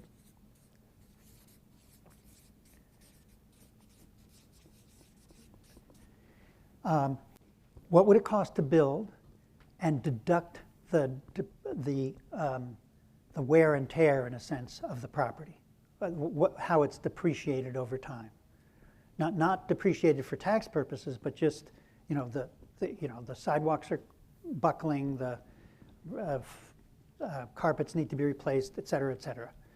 So almost nobody uses this because it's really this is a situation where money is the important thing, and so the cap rate is the most widely used. So in situations where value and debt are comparable is where we run into trouble. And these things happen. Let's see. So some of the things that the appraiser should take into account, and often they don't, for example, is that all these properties don't pay property taxes. The law, and this is one of my pet peeves that I've been trying to fix for probably 15 years and 20 years and been unsuccessful. The law says, this is a state law about the property taxes, 314G is the provision in the health and in the tax in the state tax code, whatever it's called. It says that to get the property tax, you have to have a nonprofit managing general partner, and the property has to be regulated. If a for-profit is buying your property and valuing it based on not paying property taxes, they're not going to pay property taxes because there's going to be a shill entity out there who will come in for $5 or $10 or $20,000 a year and give them the ability to avoid property taxes. And what I've said is that property, and it says in the code that the benefit of the property taxes is supposed to go to the tenants in the form of lower rents or extended affordability. Well, these things have very long affordability already. Nobody typically is extending the affordability in year 15 when they already have 55 years of affordability there. But how is the tenant benefiting by having lower rents by giving the property tax benefit to the new buyer? What does the new buyer do? The new buyer says, I don't have to pay property taxes, so I'm going to pay more to the seller than I would have paid if I needed to pay property taxes, right? You get that? So if the seller's not paying property taxes and says to the buyer, you won't pay property taxes either, then the seller gets more money for their property, which I think is just an absolute outrage, but I can't get anybody to fix it. It's the State Board of Equalization that would really have to fix it, and they won't. Okay, so in these situations, because there's still another typically 40 years on the regulatory agreements, the term of the regulatory agreement doesn't matter. Sure. I'm just wondering, when you refer to trying to pass that for the past 15 or 20 years, why do you think it is that that's been failing? Why haven't you been able to get that? Because there's a lobby out there of for-profit owners of affordable housing who make campaign contributions and who have basically control over the Board of Equalization. Because we, the nonprofit world, doesn't really support campaigns, but the for-profits very much do, and that's why. And they'll also say that they need it in order to provide the affordability, which is true for the first 15 years, but it's not true beyond that if they're selling it for a profit, right? That profit is what should have been going to the tenants, but instead goes to the seller. So there is a method of appraisal which is typically not used, but actually is a better way of doing this, which is to look at the stream of income over time and discount back to present value. So I don't know if you know what that means. I'm hoping you do. So these properties are controlled. So over the next 40 years after year 15, the rents are going to be fixed at the regulated levels, right? At the end of the now 40-year period, it's going to become a market rate property, theoretically, because that's all we're talking about is theoretical. So if you take the value of the property in year 40, if you project out and take the value of the property in year 40, and the cash flow between years 40, and the cash flow between year, in a sense, 11 and 55, 16 and 55, and you discount that back to present value, you'll get a value. And that's really the value. It doesn't depend on other third-party sales.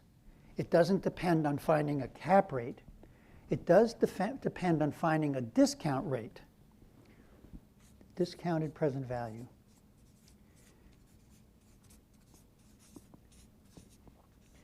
Most appraisers don't know how to do it and don't want to do it, but it is the best way of really determining a value. And it turns out that discounted present value, when you're looking at what the discount rate should be, it's typically much higher than this cap rate because it's a long-term investment strategy rather than a relatively short-term investment strategy. Because most buyers of these things, if they're resyndicating, they're only planning to hold it for 15 years at most, right? So if you're looking at the whole life of the property, including the time that it's going to be market rate after year 55, and look at it that way, you're going to get a discount rate typically more like 7 or 8 or 9%, and the value is going to be way less than you're going to get in any of these. So one way to sort of predict and get it the way we want is to say we'll take an appraiser who is going to do this method, who knows how to do it, and who will do it, because it will get us the right answer. And that answer will typically be less than debt.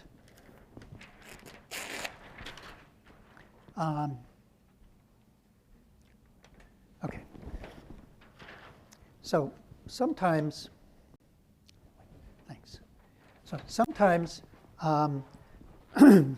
properties have significantly lower rents than are potential, and a buyer could come in and raise the rents. But what I typically say is they can't just raise them on day one. It's going to take some time. I have a question here. Sure. Which method would you suggest? Which is the most effective? The fourth one. Discounted present value is the most accurate, and it's going to get us the lowest number, which is what we care about. And it's a theoretical value, as all these values are, but it's at least not relying on what's happening in the marketplace in market rate housing. Okay? Because at the end, let's say, for example, you say, okay, we're going to have the property tax exemption for the first for 55 years, but in year 56, the property taxes are going to be there, and it's going to help drive down the value. Okay. All right, so I wrote down some things here about what the appraiser shouldn't do. They shouldn't use comparable expenses from market rate. They should assume that the vouchers go away, at least as soon as possible. And a couple of other things here. Capitalized rates determined solely from comparable sales. We don't want to do that. And values, we don't want to do that either. Okay, so I'm going to do a little, I don't know if you're going to be able to see this. Sure. The question from Zoom is from Stephanie, and it's about how to choose the appropriate discount rate and using NPV for appraisal value. Okay. So the appraiser is going to determine the appropriate discount rate by looking at similar long-term investments in the marketplace. And those could be any number of things. Vacant land. I mean, it could be real estate. It could be not real estate. What are people who are buying interests in startups expecting as returns? No, it's not limited to our world. It's a bigger world of things that happen. And appraisers, apparently, some anyway, kind of follow this stuff. And I guess there's publications or ways to find it. Otherwise, I don't know. I'm sorry if that didn't answer your question. Okay, you're not going to, can you see this? No. You can? Oh, what about the people? It's very tiny. Can you guys tell me to zoom in a little bit? Can I zoom in? I don't know how to do that. Do you know how to do it?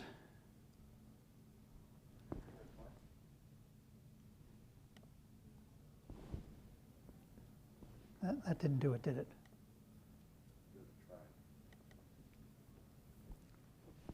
What I'm doing here, well, it's not critical. I can. Yeah. Oh, that's. Is that bigger? Yeah, that's good. And how you can go like this back and oh, forth. okay, terrific. Yeah, terrific. Thank you. Yeah, thanks very much.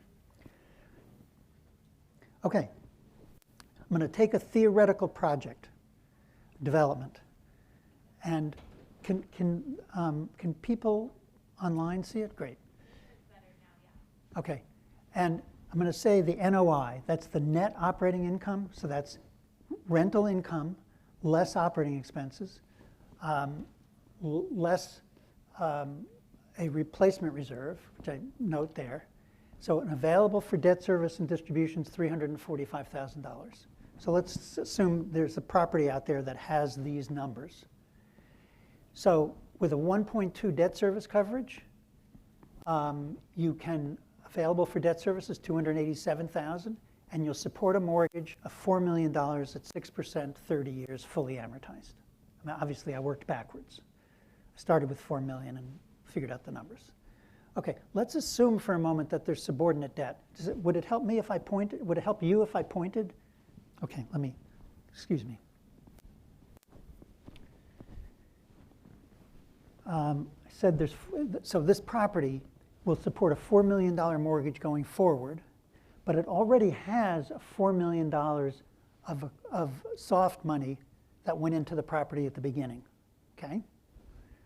So after 15 years at 3% simple, which is most, like HCD and local governments typically charge 3% simple, there's $1.8 million of interest that hasn't yet been paid, assuming none of it's paid. So there's a current balance of $5.8 million. So right now, what did I get to? Oh, if you go all the way to the end, an additional 40 years on this loan, it's going to be $10.6 million that will need to be repaid. That's just adding the interest on the $4 million each year to get to the end, okay? And if you were to deposit money today at 4% compounding interest for 40 years, you would have to put aside $2.2 million. Now, most buyers would say, I don't care about what happens in year 55, 40 years from now. I'm not going to put any money aside. I'm just going to plan. I'm just going to assume this $5.8 million, that's the current debt, and worry about it later. But I was trying to be more conservative. So I said, well, you could put aside $2.2 million and be able to pay off the 10.6 in 40 years. So not relying on the property at all to make the payment. So what's the value today? Well, you can say the contribution to the value is 5.8 less 2.2, right? Because that's what you have to set aside, so that's not a cushion. So it's really $3.5 million that is contributory to the value today if we're doing this, sort of by the books. Now I'm going to, excuse me. So I have. Sure. So how does, with holding the money and not paying, how does that actually work out where you're saying where the person? Well, in most circumstances, the payment of the soft debt is dependent on cash flow. So if there's no cash flow, there's no payment of the soft debt. I'm assuming that the property is operating basically at break even, maybe plus a partnership management fee or an asset management fee. Maybe there's a land lease payment or some other minor payment, but the debt's not being repaid. And in many circumstances, the waterfall of cash, that is, each year when you get your audit done and you have a cash amount that's available for distribution, it often doesn't leave much of anything to pay the soft debt. And the lower your rents, the less money you're going to have for pay the soft debt. So is there any reason to raise rents to just pay the soft debt? Not really. You're not meeting your mission. Okay. All right. Now, whoa, sorry about that. What did I do here?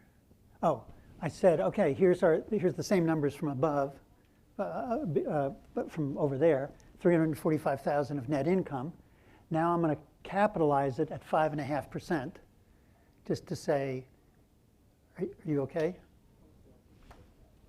Oh, okay. Oh, in other words, the value of the property using a capitalization rate, using the simple capitalization rate, is $6.278 million. So that's the economic value of the property, right? That's what somebody who just is going to buy the property and operate it, that's what they would theoretically pay. Forget about the soft debt. That's just what they would pay, $6.28 million. But there's way more debt than that on the property now, right? So the anticipated market sale price is this, plus that $2.2 million that was the net value of the soft debt. So someone really, I mean, even your organizations would likely pay $9.87 million by assuming the soft debt, getting a new mortgage, and moving on, right? You would pay that higher number because the soft debt adds to the value. But the value, I'm going back and forth here. This profit, so it's so when you say there's 5.8 million in debt today, right? If you paid 9.8 to the seller, they would have $4 million to use to pay off the existing debt and to put it in their pocket, right? And to profit from it. But if you do the sale at appraised value, there's only $478,000, because remember, it's $5.8 million of soft debt. So it would only be $478,000 to pay all the hard debt plus profit to the seller. So when an appraiser looks at a property like this and says, oh, it's sold for $9.8 million, it's not a real number, because it's based on assuming this soft debt, which doesn't have to be paid. So all I'm trying to do here is to say it's more complicated than it looks on the surface. You don't have to dig into this in a great detail to realize that it's fraught with problems. And so, I'm going to go across here. So what I want to emphasize is, even though an appraiser might look at a property, an appraiser looking at this property as a comparable is going to say, oh, it's sold for a huge number. It has a really low cap rate, right? And it might be that somebody does this and says, I'm going to resyndicate, and so sort of justifies the value. But chances are the appraiser doesn't know anything about that. So my goal here is just to make it clear that appraisers, it's just not about, it's a very soft and mushy area, and you got to be really careful to make sure that an appraiser is not going to do something that is not in your interest.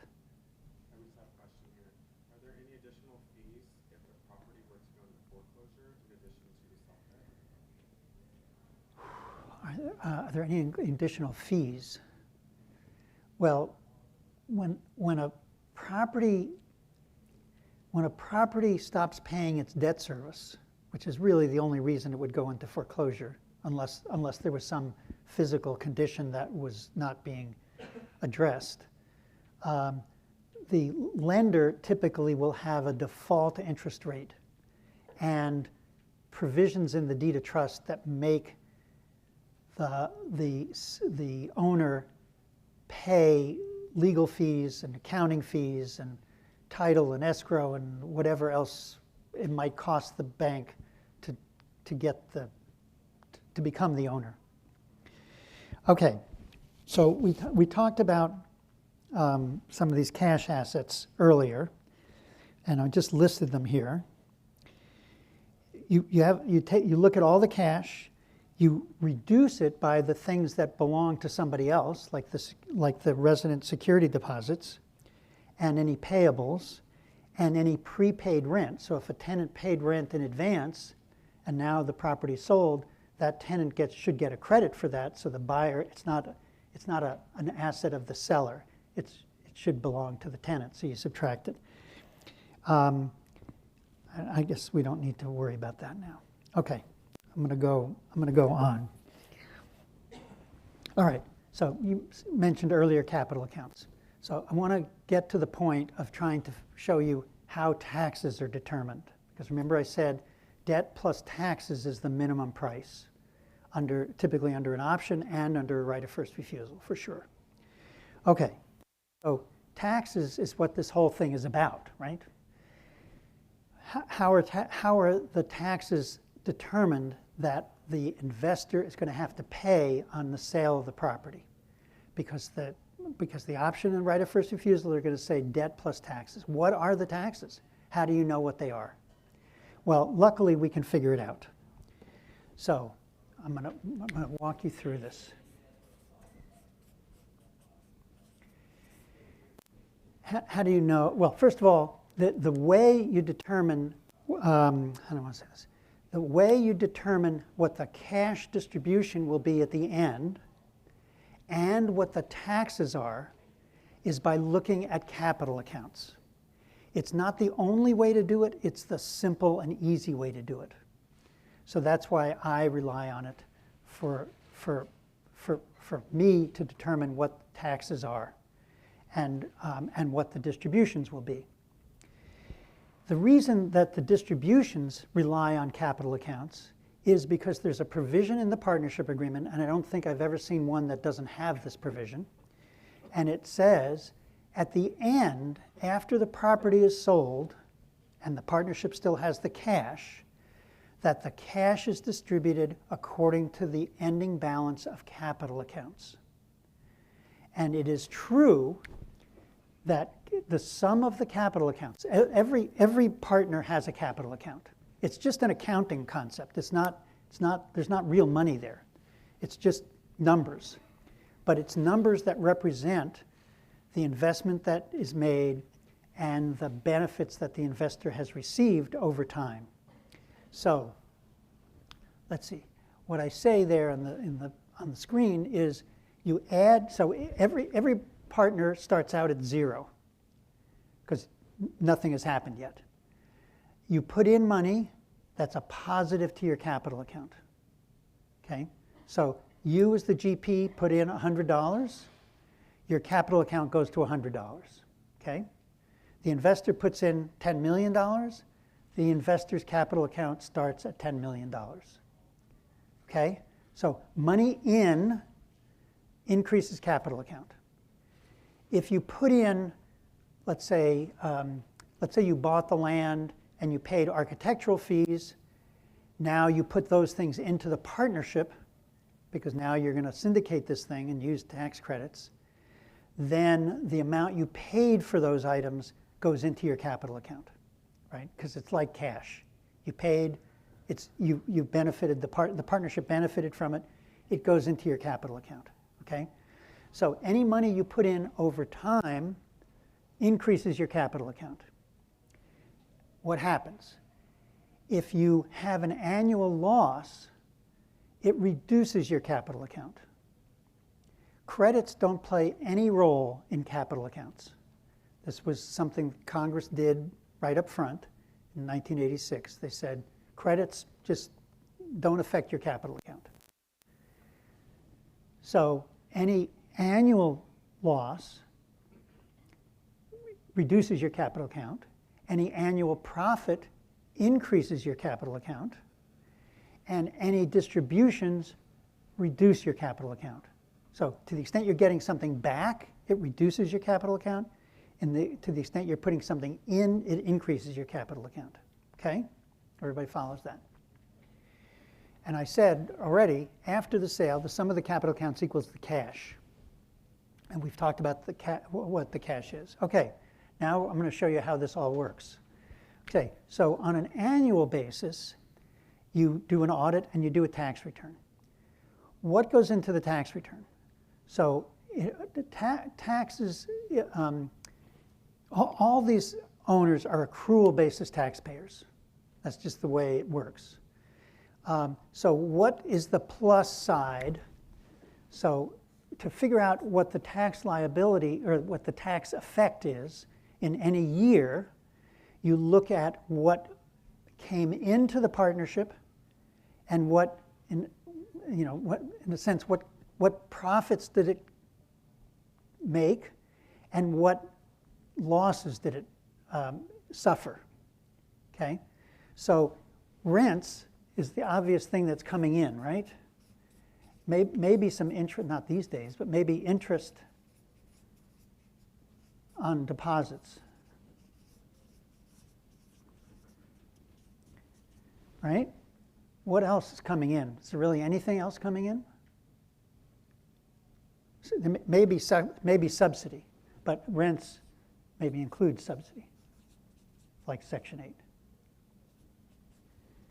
8. What goes out?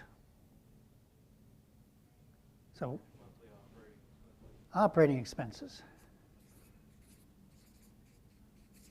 You know, all operating expenses. Anything you're paying out, and this is cash, right? This is cash, your operating expenses. Okay?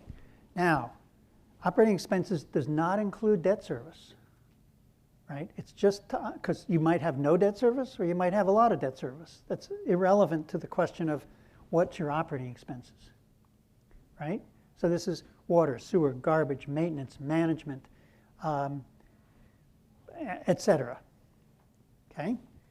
Now, some operating expenses or some things might be considered operating expenses and they might not be considered operating expenses. So if you are replacing your roof, for example, that's going to be considered a capital expense. That's going to, I don't want to say this, that's going to add to your cost of the project. It's not something that's normal and necessary on a year-to-year basis.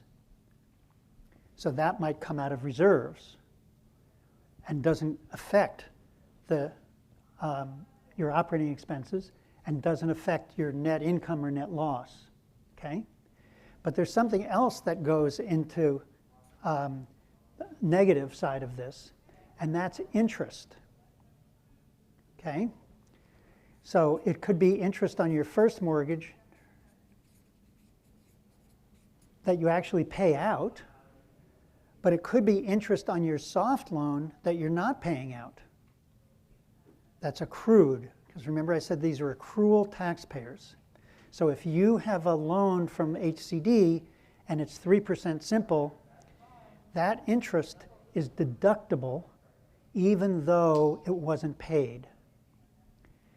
Now, there's some rules about simple interest versus compound interest, and I don't think we need to go through that. But interest is deductible. There's some other thing, and that's not a cash, not necessarily cash. It could be cash and non-cash.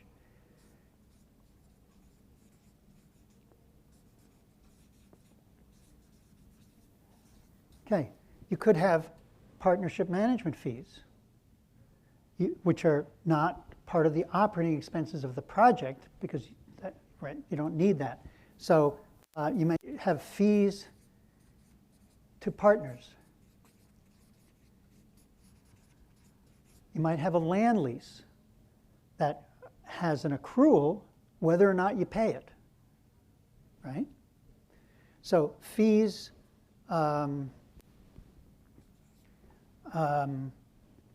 what else? What else goes into this calculation? And it's a really important one. The interest, if you have soft debt, it's going to generate losses even if it's not paid. There's something else that goes in. It's just part of the tax code that goes into determining what the bottom line is yearly for what your profit or loss is. And it's, yes, thank you, depreciation. So there are two depreciation systems. There's MACRS, M-A-C-R-S, which stands for, don't worry about it, Modified Adjusted Cost Recovery System. Can you say that again? Modified Adjusted Cost Recovery System, or ADS, which is the Alternative Depreciation System, one or the other. Each asset that you have, let's say, so there's generally 3 classes of assets for these affordable housing projects. One is, oh, that was me. Never mind. One is the building, one is site improvements, and one is personal property. for 1, 2, and 3. And each of those has a schedule under makers or ADS. And when an asset is placed in service, you as the owner get to pick a schedule. From the investor's point of view, they want to take as many losses as possible because they're in it for the tax benefits. So they want to maximize losses in addition to the credits. You may go along with that or you may object depending on what happens what you're expecting to happen over time. All right, so this now gets you a bottom line, which usually is a loss because this is a non-cash item. This is often a non-cash item. This can be a non-cash item if there's not enough money to pay it. Can I ask for clarification? When Sure. you say this, I didn't see what you're... Oh, I'm sorry. Depreciation is definitely a non-cash item. Interest can or cannot be a non-cash item. Some is and some isn't. And the fees, which could be including land rent, can accrue or be paid currently. So part of it might be a non-cash item. So given the fact that you're trying to operate these properties at a pretty narrow margin because they barely work, this number is going to be negative, the bottom line, right? You're going to have a tax, this is a tax loss if it's negative. And if it's positive, it's taxable income.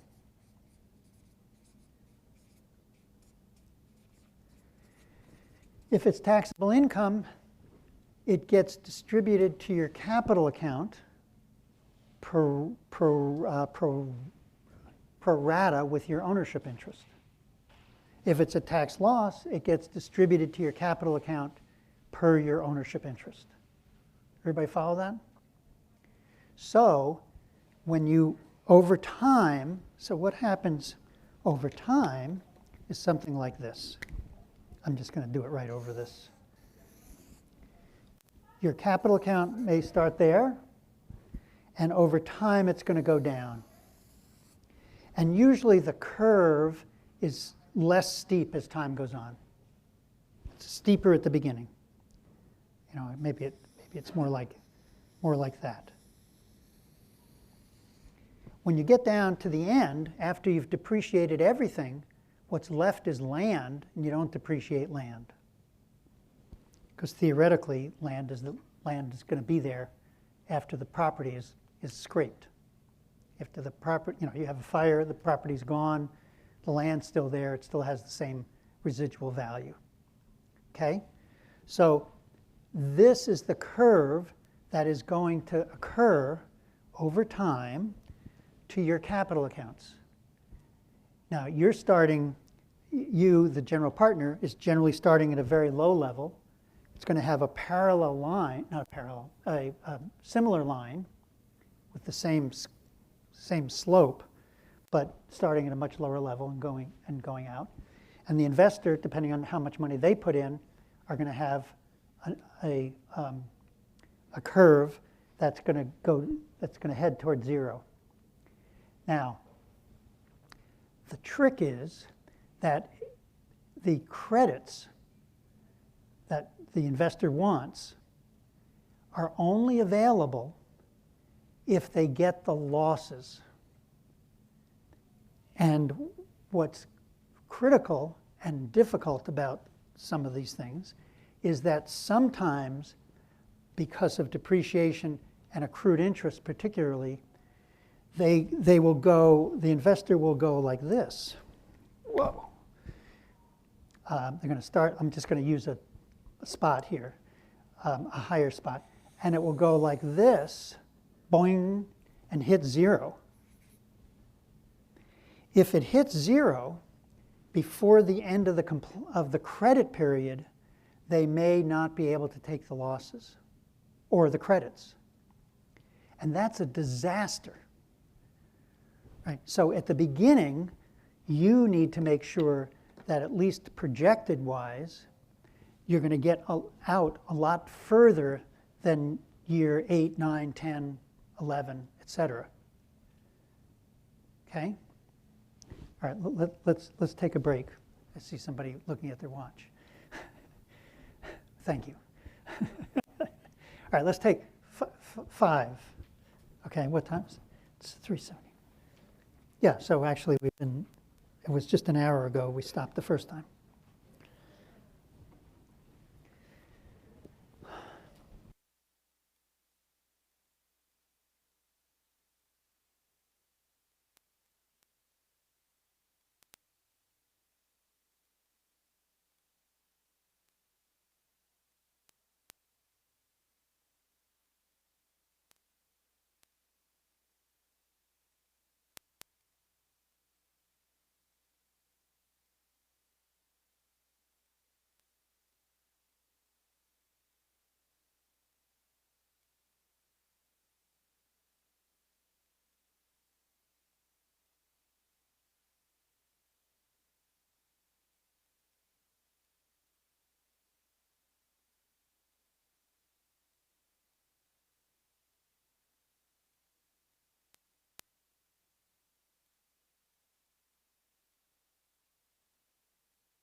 We ready to start?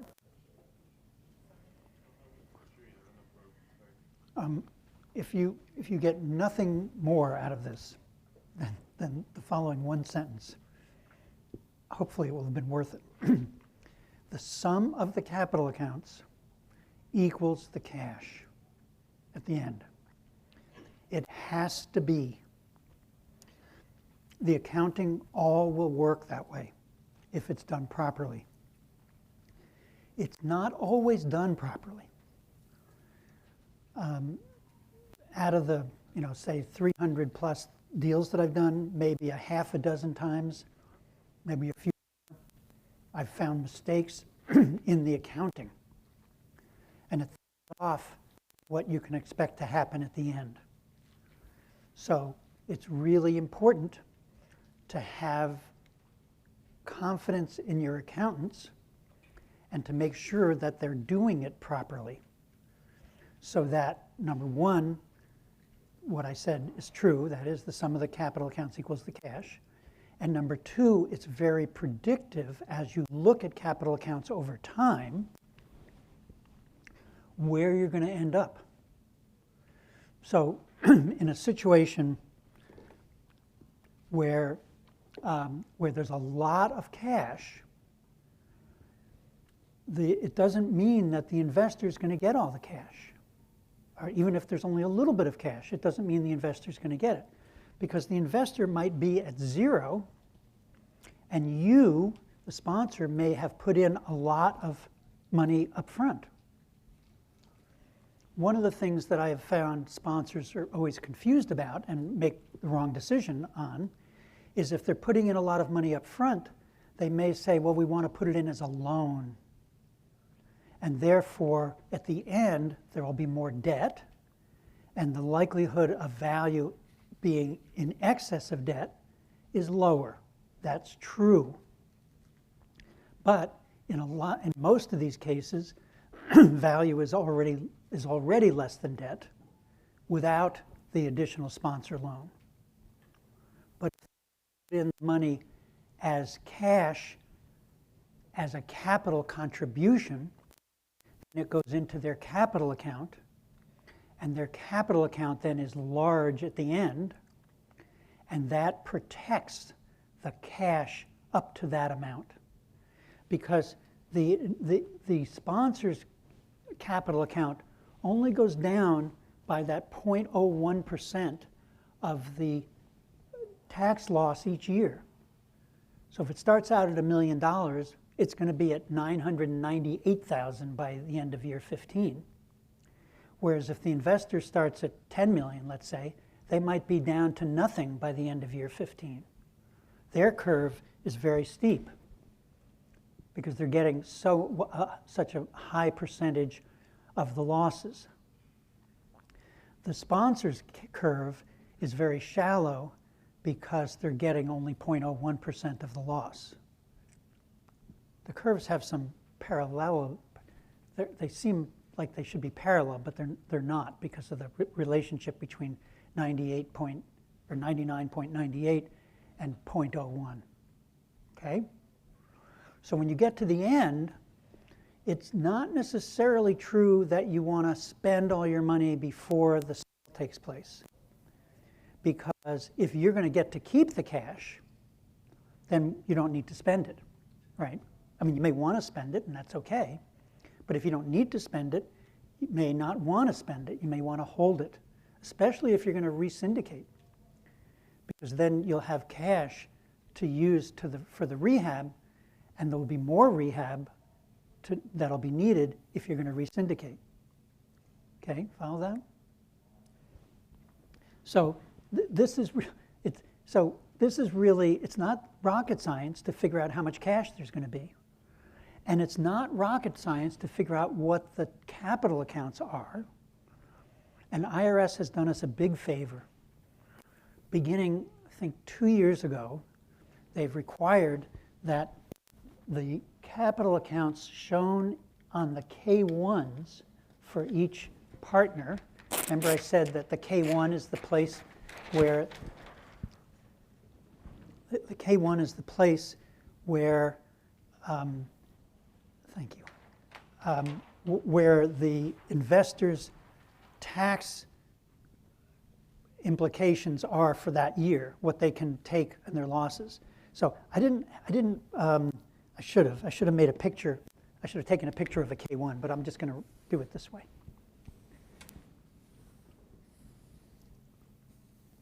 Okay. This is a K1.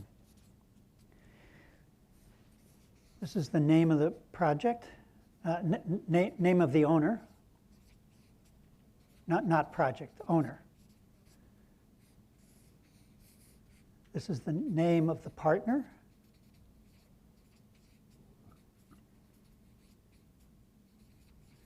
So there might be 3 of these. Name of the owner is going to be the same on each one because it's the partnership. Name of the partner is going to be different on each one because this is the partner that is getting this tax form, this K1. Okay? Over here is the credits. If there are credits in that year, it'll show up there. Here will show the loss for the year, or profit if there happens to be profit. It's unlikely because of the depreciation and the accrued interest, but it could be. This is the loss or profit.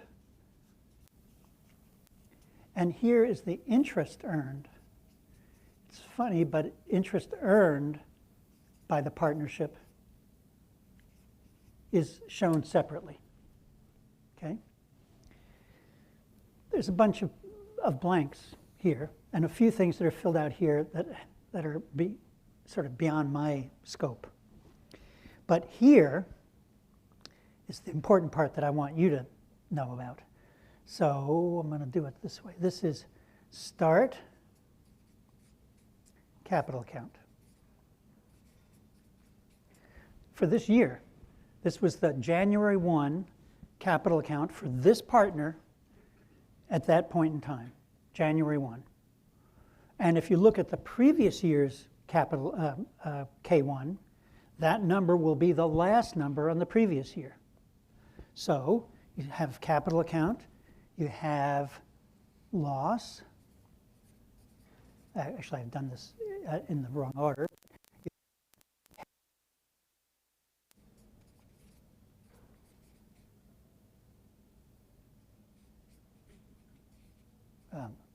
Sorry for my bad handwriting. Ending capital account. Okay? It used to be that these could be done in GAAP or book, generally accepted accounting principles, or book, but which is what your audit is done in book. And there's a capital account within your audit. Ignore it. It's wrong. It's not wrong. It's not what we need. We need tax, because this is all tax that we're dealing with. The audit doesn't tell us what the taxes are going to be for the investor at the end, but this does. So if you pull up a K1 for your investor for this year, for 2021, the tax returns should be filed soon, you're going to get a number here and a number here. And that's going to tell you what the loss is for that year. Okay. If you look at this over time, you'll see what the projection is, or what you can expect going forward. So one of the things that you all can do, you don't need me to do it, is you can keep track of this over time, starting from year 1. And look forward and make some assumptions about where you're going to be. And I usually do it this way, just for simplicity. I say, okay, what was the loss for that year?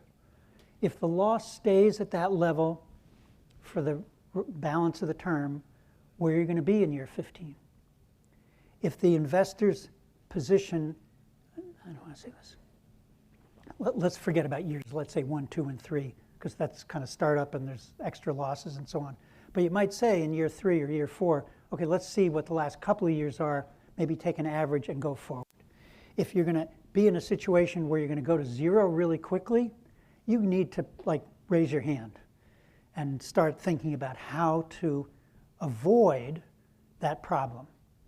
If it looks like you're going to, and you can compare, so investors do projections, consultants do projections, accountants sometimes do projections. You can look at the projections that were done up front, and are you kind of meeting those projections? Are you worse than those projections? If you're worse in the sense that you're generating way more losses, what do the projections say you're going to be at the end of year 15? And if it looks like you're generating a lot more losses than you should be, again, you got to stop and look and figure out what's going on. And you may or may not need to correct, but you got to know where you are before you can know what to do. Okay? So this is going to give you a lot of information. Every year you just have a little spreadsheet and just keep track every year. Okay, with the pandemic, things were haywire. I've seen lots of projects that losses for 2020 were 1.5 to 2 times what they would typically have been. More expenses, vacancies. People, I know one sponsor who just refused to, I don't want to say it in a negative way, but didn't rent up units. They were nervous about bringing people in for interviews and having people, movers and people moving into the properties. So they just didn't. So they had huge vacancies. So they had way more losses because their rents were lower. It's not that their operating expenses were necessarily higher, although they probably were. Depreciation wasn't any different. Interest probably wasn't any different, but they didn't collect the rents. So you got to look at this over time. Now, let's put this away because I'm going to go a little bit more complicated here.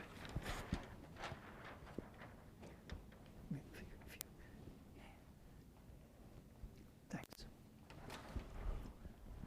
Okay, so I said, ending capital account means what the capital account is at the end and how that affects the cash. So as you might see, it's not obvious how those two capital accounts, U is the GP and the LP, are going to fare at the end unless you can track it and see what's going on. Well, it turns out that if the losses are greater than the capital contributed, if you look where taxes are there, there's nothing that says that the loss is limited to the amount of capital that was contributed. You follow me? So you could be in a situation, and I'm going to draw a few little charts here. You could be in a situation, which is sort of like what was over there. So this is kind of year 15, where the investor starts out high and goes and doesn't go past zero and just kind of fades away as time goes on. And they're positive at the end of year 15, right? There's a plus there. You could be in a situation, maybe I'll just use a different color. You could be in a situation where you start, well, I'm going to start a little lower and have basically the same, and you go to zero before year 15. Now in this case, I drew it so that you could go beyond, okay? If a circumstance exists, which I will burden you with, where the non-recourse debt is greater than the property's basis, I know I'm going to have to, it's going to take a while to sort out, then the investor can go negative. And in this case, where the investor's negative, they have taxes to pay. Okay? This means taxes. And the amount of tax is the tax on the amount that it takes to bring them back up to 0. Okay? So if it looks like there's a third arrangement here, which I'm going to do separately. But I'm going to use red.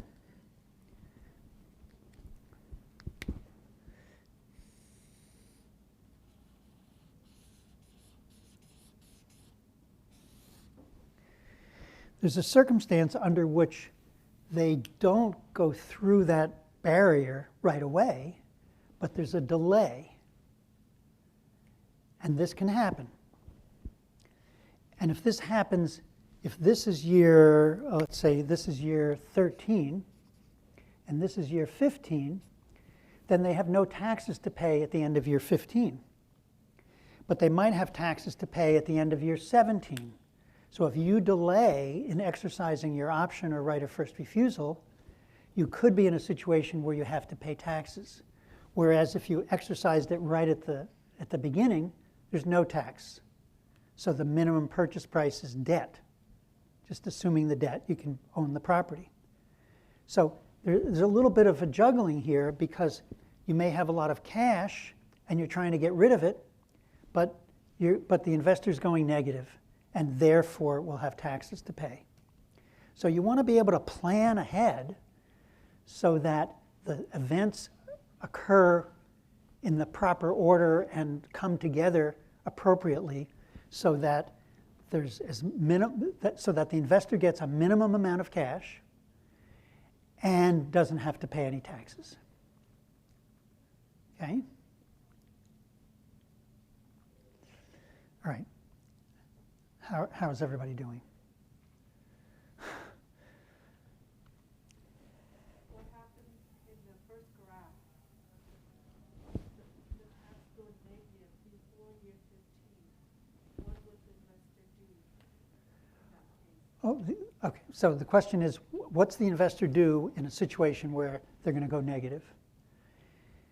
What the investor's going to do is going to be happy. Because they're under the option, they're not responsible to pay their taxes, right? You're responsible. Okay? So they don't care. And they're getting more benefits. Those losses are benefits.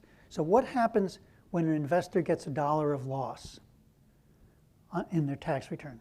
What do they net? How is that beneficial to them?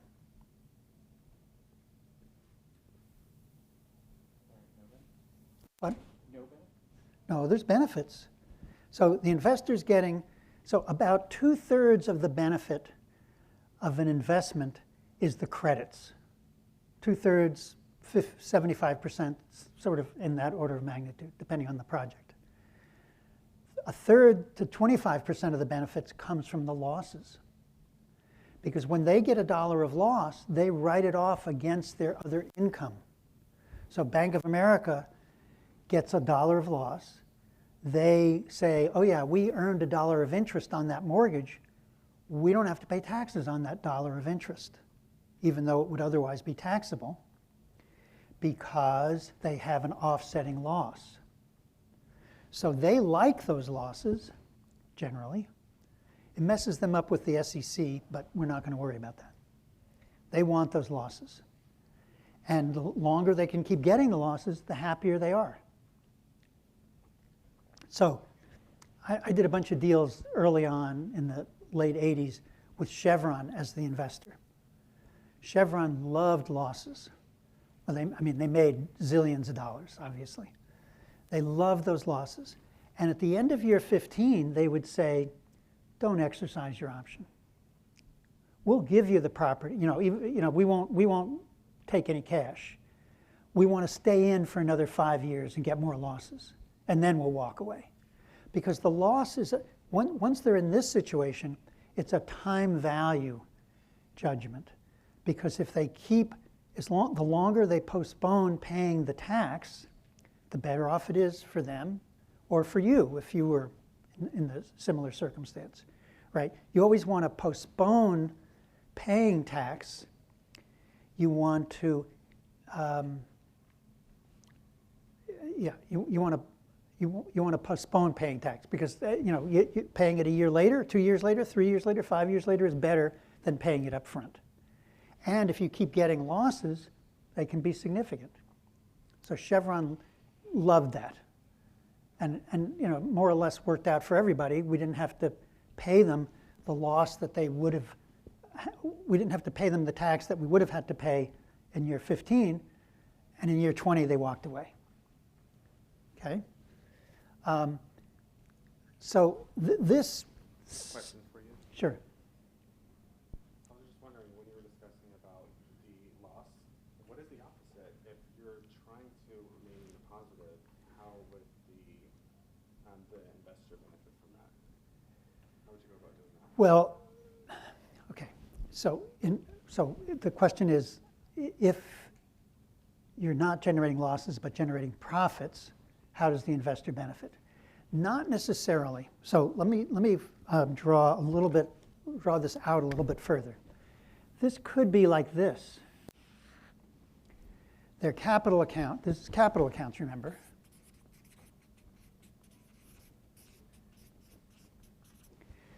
At some point, the depreciation starts to run out, and if the property's doing reasonably well, it may mean that they're getting taxable income each year. That doesn't mean they're getting any cash, but they're paying taxes on money that they didn't receive. That's typically not what they want, right? And I'm actually working on a project now that looks a little different. So I'm going to just do it this way. It looks like this. So it went negative. There were taxes to be paid. The documents were terrible. Now we've gone out like past year 20, and now the investor's been getting taxable income for the last few years. Now it's time for us to say, okay, now get out. Because now we don't have to pay your taxes, which we would have had to do in that period of time. What's the order of magnitude we're talking about? So if at the time of repurchase the investor's capital account is $100,000 of the rent, what's the tax bill that the sponsor would be responsible for? Okay, so the question is, what's the tax bill that the sponsor would be responsible for? So here it is. So can you see that? Can we make? I don't know what you did to make it. Oh, terrific. Okay, so I've done a few examples here. This assumes that the investor put in $2 million. It's a modest size project. Actually, I did this probably 10 years ago. And the losses allocated to the investor over the 15-year period is $1.5 million. So they have a positive capital account of $500,000 at the end. Okay? If there's $500,000 of cash to be distributed, and the sum of the two capital accounts is $500,000, that is, the GP has a zero capital account, then the investor is going to walk away with all the cash when the partnership is dissolved. And in this case, they have a taxable gain a benefit of $500,000, because when they leave the partnership, they lose their capital account. They report to IRS a loss of $500,000 that they didn't take during the 15 years. So if they put in $2 million, they're going to get $2 million of losses over whatever period of time they hold it. If they only got $1.5 million from operations of the project, then they're going to get $500,000 at the time of sale. Okay? And that $500,000 is going to be $194,000 of tax benefit if they're a corporation at the highest marginal tax bracket. Okay? It used to be that, let's see, how do I do this? Okay. Effective tax rate. Okay, so this marginal tax, I'm going to step across.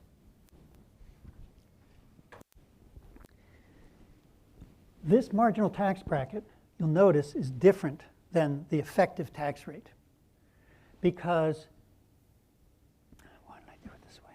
All right, forget this one. Let me think. Because there's an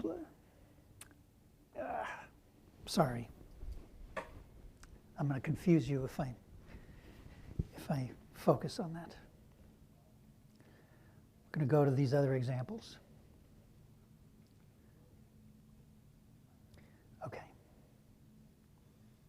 Okay, if they put in $1,250,000 instead of $2 million and have the same $1.5 million in losses, they're going to have taken $250,000 more in losses than they put in cash, right? They're going to be in this situation or in this situation where they've got more losses than capital contributed.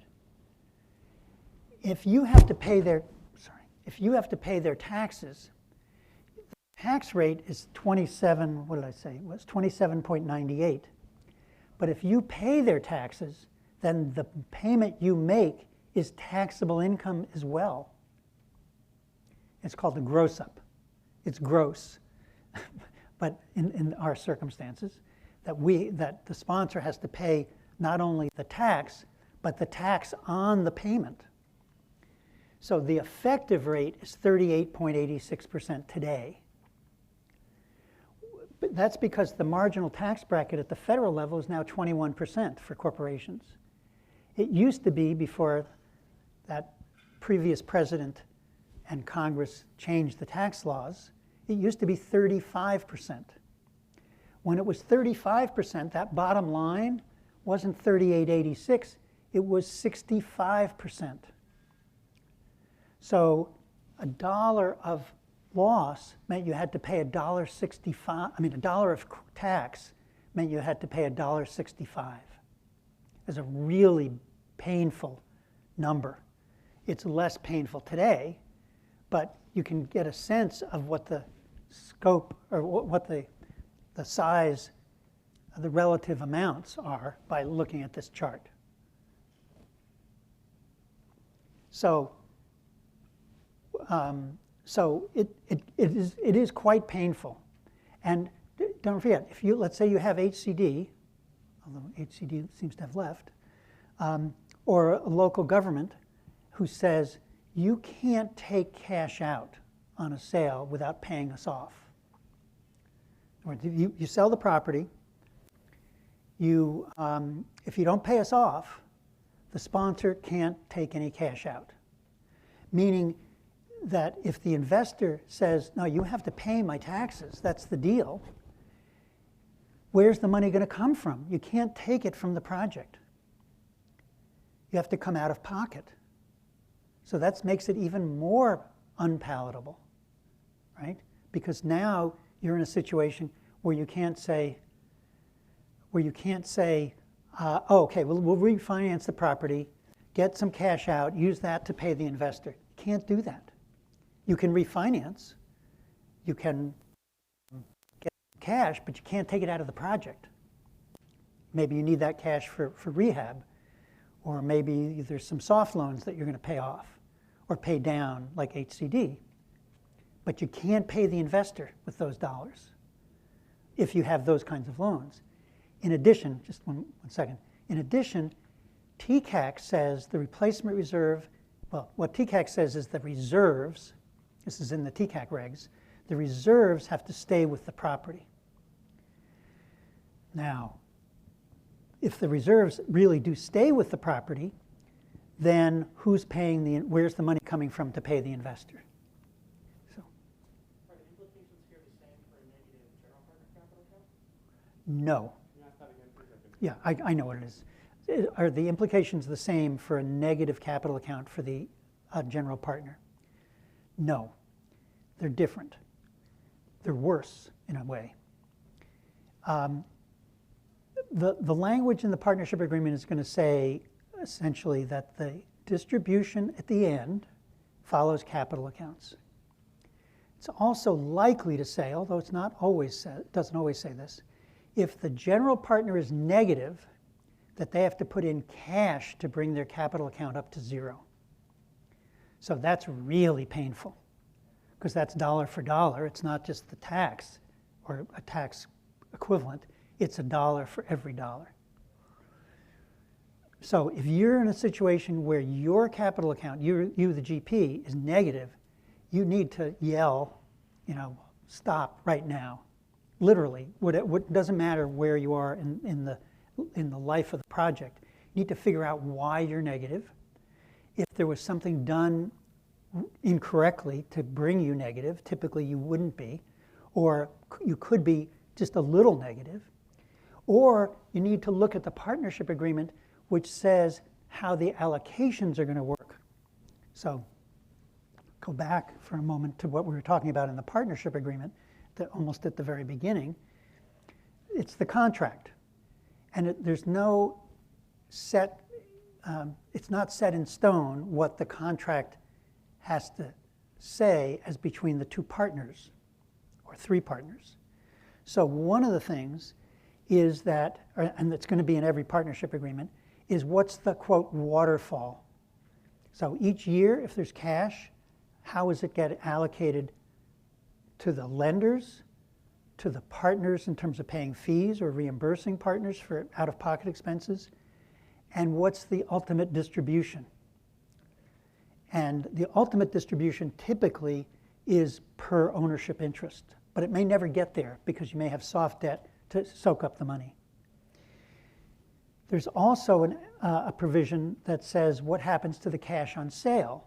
Same kind of thing. It's going to be a waterfall. It's going to specify who gets what cash from sale proceeds, assuming there were sale proceeds. And there's two more provisions that are sort of parallel to those with regard to allocations. So cash is real dollars. We follow, we want those and we follow those. Allocations is what happens to the capital accounts? How do the capital accounts get adjusted as a result of a profit or a loss? And those don't necessarily follow the cash. So you need to, that's another place to look to see for guidance, and it's another place to look up front when you're negotiating the transaction to make sure that you don't get screwed. So let me give you an example. There's one investor who says in their allocations of losses on sale, and if your capital account is positive, and the GP may also be positive by a big number, if the sum of those two is greater than the cash, you're going to have a loss on sale. Because remember, at the end, the sum of the capital accounts equals the cash. Now, if the loss is 99.1, or 99.98 to 0.01, then the GP is going to go down a smidgen, and the LP drops like a rock, and generally will go to 0. And once it goes to 0, if there's still more loss, then the GP goes down. So the GP in that circumstance ends up with all the cash. Okay? But Alliant Capital has this clever language in their partnership agreements that says that the allocation of loss on sale is proportional to the capital accounts. So if the GP is 2 and the LP is 1, then the GP takes 2/3 of the loss, the LP only takes 1/3 of the loss, and they end up with cash that they shouldn't have gotten. So, these are all just little tidbits of things that need to be looked at to make sure that you don't miss something. I mean, that's sort of what I said at the beginning. It's not that this stuff is that complicated. It really isn't. It's that there are so many pieces that if you miss a piece, it could be, I don't want to say fatal, but it could be bad. Okay? All right, so I don't know that I don't know what I'm doing here. All right, it's 4 o'clock. So questions, things you want to know more about? Because I mean, believe me, we've gone on the surface. Any advice about spend downs for reserve at the end of the investment period? Any advice about spend down of reserves? Yes, I definitely have advice about that.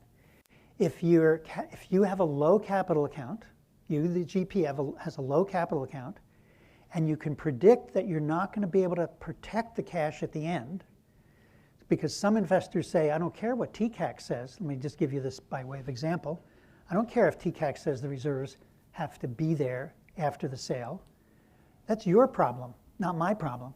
Not my problem as an investor. That's my money. And if you want to get TCAC's approval, then you put in the cash, right?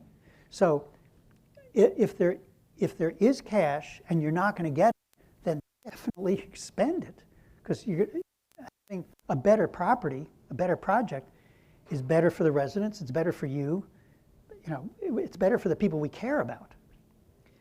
If the cash is there, if there's a lot of cash, and I've seen particularly in situations where there's transition reserves, can be a lot of cash, millions, and you're not going to get to keep it unless you have a huge positive capital account. Well, in that case, can we protect it? Sometimes you can.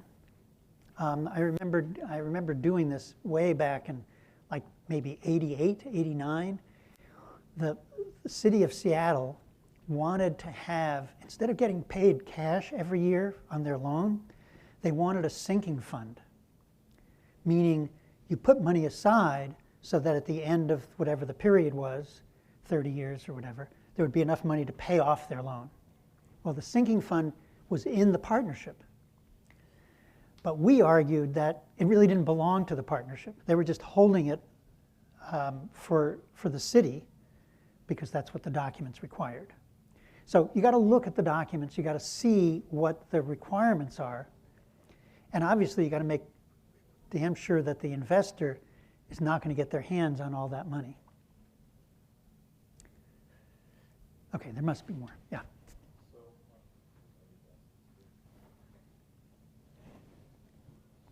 When it comes to the investors trying to force out maybe a nonprofit, to squeeze everything out, is there any role for either like CalHFA or other lenders, local soft lenders, to affect that outcome in a positive way? I would say that's a really good question. All right, I would say yes and no. Depends on the investor and do they care. If the investor doesn't care what CalHFA says or what local government says, then it's hard. It's a hard row to hoe. They care about their reputation. Some do, some don't. There is the circumstance under which a buyer, let's see, if a buyer is going to assume a loan, meaning that they're going to roll the loan forward, right? It's particularly soft loans is what this is usually done, and even hard loans it can be done. Then to get that approval, they may say, can't leave. And it can't leave for this sponsor, and it can't leave for that sponsor, and it can't leave for, if you get somebody from New York to buy the property. It has to be there, or we're not going to give you approval. Then they're kind of stuck between a rock and a hard place. I want to give you one more thing about that, but sort of relates to the same thing. Remember, I told you that the option could be to buy the limited partner interest. That, it turns out, is the simplest, easiest way to do the transaction. Because mostly, although not 100% of the time, lenders don't require approval. Well, no, let me take it back and start again. It's easier to do a transfer of limited partner interest. It's typically 1 or 2 documents. There's no escrow. There's no title policy. It's just exchanging documents. You know, it's very straightforward. If you're buying the project, you have to get potentially new financing or assign and assume the existing financing. You definitely have to pay escrow costs. You're going to need new title insurance. There's going to be legal fees associated with drafting those documents, and particularly if you get a new loan, or even assuming an existing conventional loan or a bond loan, there's going to be significant legal costs in doing that. And I don't mean, you know, $2,000 or $3,000. I mean $10,000, $20,000, $30,000, $40,000, maybe even more, to be able to assume a loan, because the bank is going to charge you for their legal fees, and you're going to have to pay your legal fees. So, you know, you're going to have to pay. If you're getting a new loan, you may have to pay points and fees, certainly, a new appraisal, other costs. But most investors, it turns out that the code, the Internal Revenue Code, doesn't make much of a distinction between selling the tax implications for selling the project or selling the interest. And many lenders, particularly soft lenders like HCD, that you just let them know that you've bought the LP interest, they don't care. Because buying the LP interest doesn't dissolve the partnership, doesn't distribute the cash. Now, some investors will say, yeah, the cash is not going to be distributed, that's fine, I'm walking away. Some investors would say, no, you still have to pay me the cash that I would have gotten if we had sold the project and distributed the cash. Now, you still are in a better position only having to pay them the cash and not having to deal with a lender and getting those kinds of approvals. There's so significant saving in not having to not having to sell the property and do the property transaction. The other thing about it is the timeline. Unfortunately, a lot of these kinds of things say, let's say, right of first refusal, there's a third-party offer, you have to match the time of that third-party offer. Well, that third-party offer might be a 60-day close. Can you close in 60 days by buying the property and getting a new loan? No way. So investors generally are cooperative in that regard and say, that's fine. Just buy the interest and buy it within 60 days. Because there's no adverse consequence to the investor if it goes beyond, I mean, if they're selling their interest versus selling the project. Okay? So, you know, as I said, there's the box, there's the boundaries. What I'm saying is you don't have to worry about the boundaries to the extent that you can adjust them to your own benefit and not adversely to the investor. So I was talking to an investor, let's see, today's Sunday, maybe it was, I don't know, Thursday. It's a situation, unfortunately, where the sponsor is going to have to pay taxes. I mean, at least on paper. So the option period doesn't start until January 1, 2023, meaning they're already negative. They're already negative. You know, use this, and they're going to go further negative. So the taxes are going to go up if we wait until January 2023, because there's the 2022 taxes are going to, the loss is going to be incorporated into their capital account, right? So I said, well, we want to buy the property on 12/31/2022, because if the transaction takes place in 2022, the loss for 2022 is offset by the gain that they have in 2022. So it's a net zero. Follow?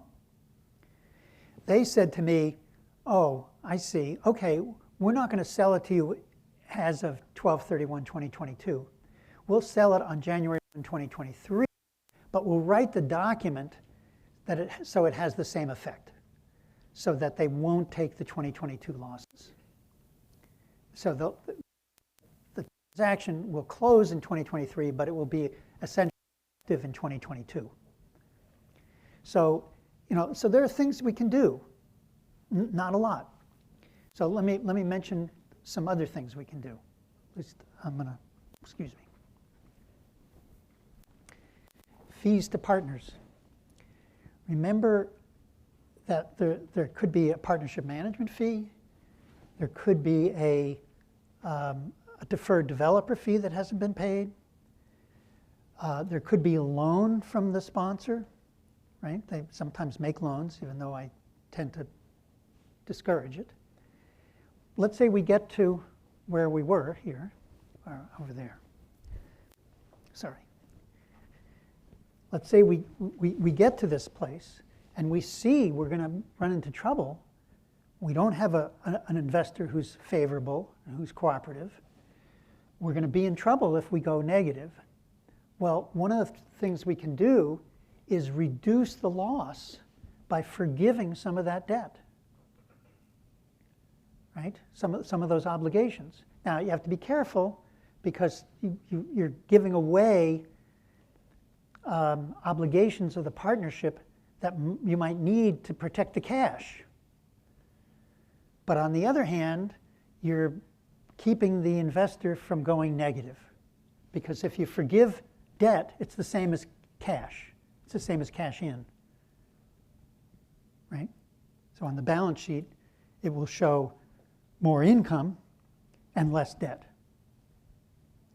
So there are things to do, and I suggest, particularly folks that are overseeing these properties at the GP level, is keep track of the cash, keep track of the capital accounts. If you're running into trouble, you may need help, but you'll at least know that you need help. The last thing you want, and unfortunately I see this way too often, is that I get the call saying, we're in trouble. We figured it out. Okay, you figured it out? When did you figure it out? Well, it's year 16. We just started looking at it. And I mean, I'm not prescient enough to be able to say to my clients, by the way, are you looking at this stuff? Did you look? I don't even know all the properties. I mean, all the projects that I've worked on. I mean, I know them after I've worked on them, but I don't know them before. So I can't say, are you, I mean, when I talk to folks like you, I say, this is something you need to do.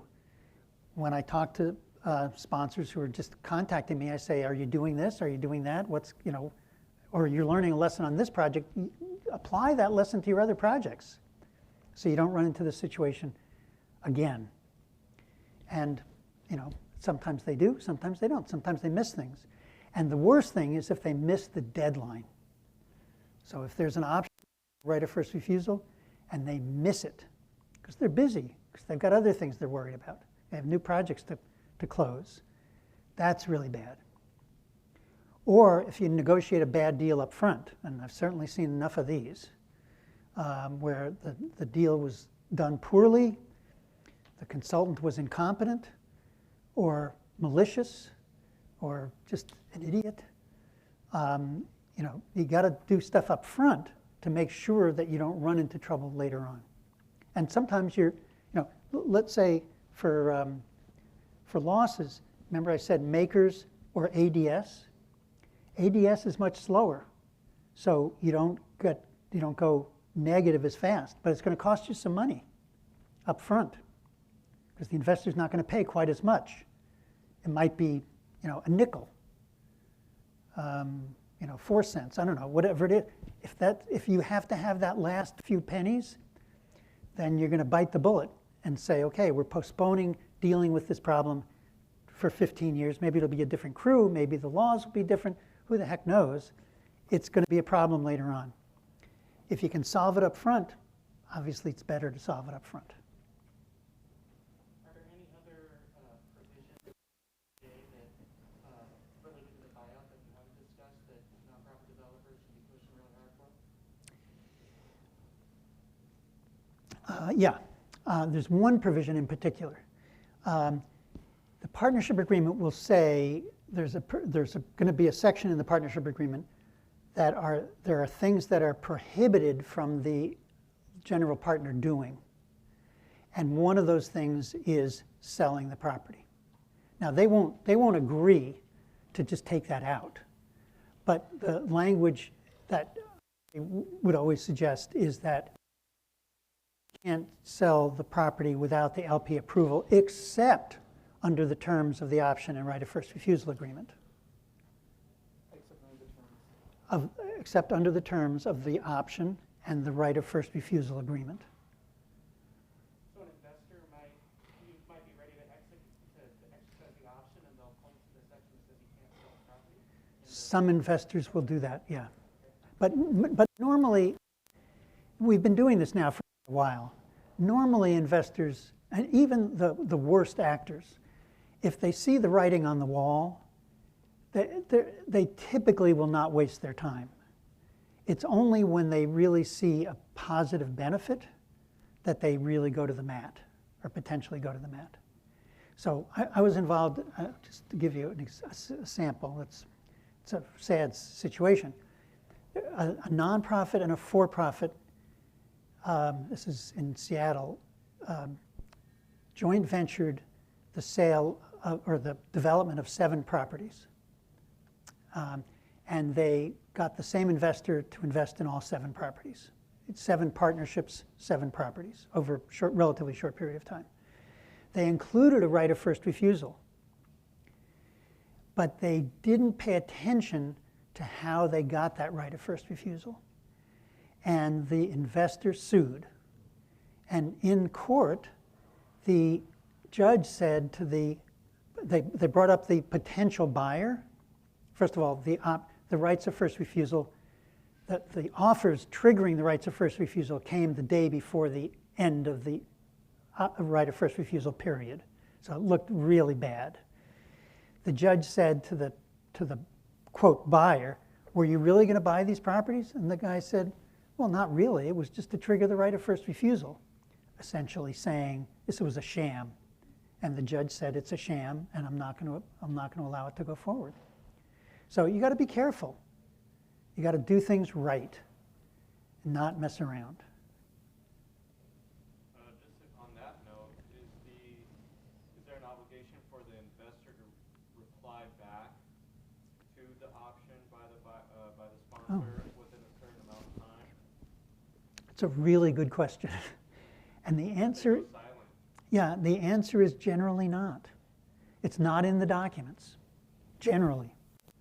So mostly, if there's an option and right of first refusal, mostly the control is in the optionee, right? So you're holding the option, you have an option, you exercise the option. Now, let's say it's an exercise of the option of the project, and you exercise, and they don't respond. Go ahead and transfer the property. Now, you don't get the benefit of transferring the interest. You have to do the project. And I forget who it was that we talked about Bridgeway. Who was Bridgeway? Maybe they left. But that's what happened, is that we actually negotiated this thing for like 3 years with the investor until the right of first refusal was going to expire. The investor wanted, it was a project, it had Section 8. It was debatable whether the project was worth more than debt or not. The investor said it was. I said it wasn't.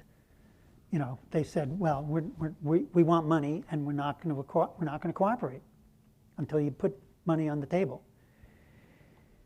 And we offered them, I think, $65,000, because I mean, we didn't want to go through legal and title and escrow, and I mean, it was going to cost something, and cost sponsor time and effort and energy, and you don't know how it's going to turn out. So we wanted to settle. We offered them $65,000, which I thought was a lot, and they just wouldn't respond. We got to the end of the period for exercising the right of first refusal. We sent them a letter saying we got a third-party offer, which was another nonprofit, made an offer. Was okay. I mean, it was a good offer. No expectation that they would really buy it, because it was just to trigger the right of first refusal.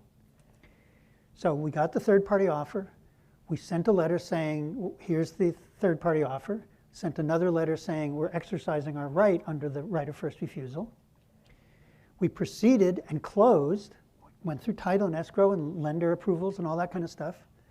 And it turned out that the way the numbers worked for the distribution, the investor got $25.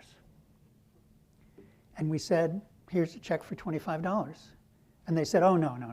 We're not accepting that. We said, good luck. And they finally, I mean, it took 6 months, but they finally said, okay, we're not going to bother you about this anymore. So, so there are, if you follow the rules, if you follow the documents carefully, you're going to be okay. If the investor's cooperative, you don't really have to follow the rules that carefully, provided you're agreeing on what's going to happen. Okay? A simple question, those curves, the capital account curves, are those relatively smooth and predictable or lumpy? The question is, are these curves smooth or are they lumpy and volatile? So the pandemic made them very volatile. They went down much more quickly during the pandemic. They're not smooth in the sense that it's a year. They just, it sort of jumps down year by year, but you can kind of smooth it out. There's some, I don't know if other people have questions, let's do that. It's 4:20. I want to talk to you about one other thing. We haven't really skipped over it, we just haven't addressed it, which is basis. So what basis is what you invest in the property. So each property has a tax basis, and it's the sum of the cost of the land, the cost of the buildings, architecture, engineering, construction period interest, all the engineering, permits, all the things that go into building the building. Not financing and not operational, it's just the building. And the depreciation comes off of that basis each year as an accounting concept. So your basis goes down as time goes on. And remember I said you can go negative if the non-recourse debt is greater than your adjusted basis.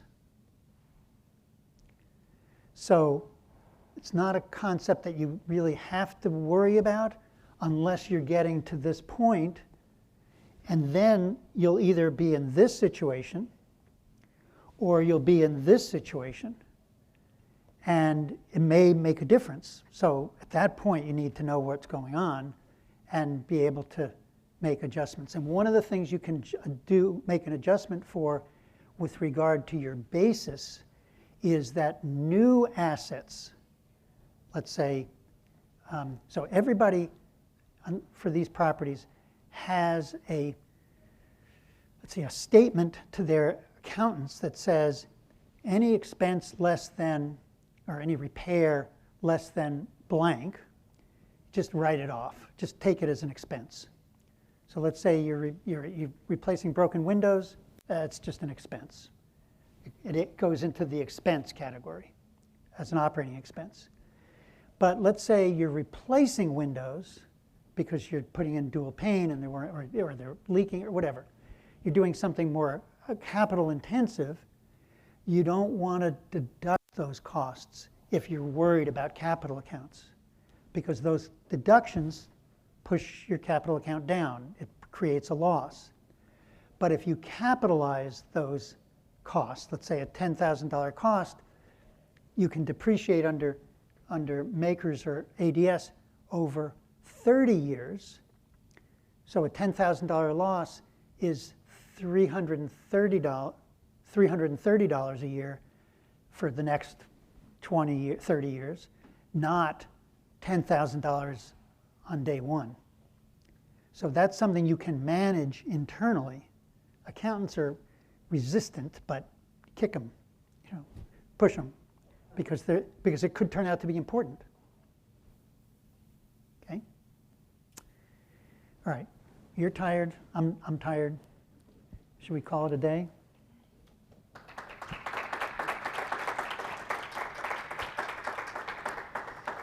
Thank you.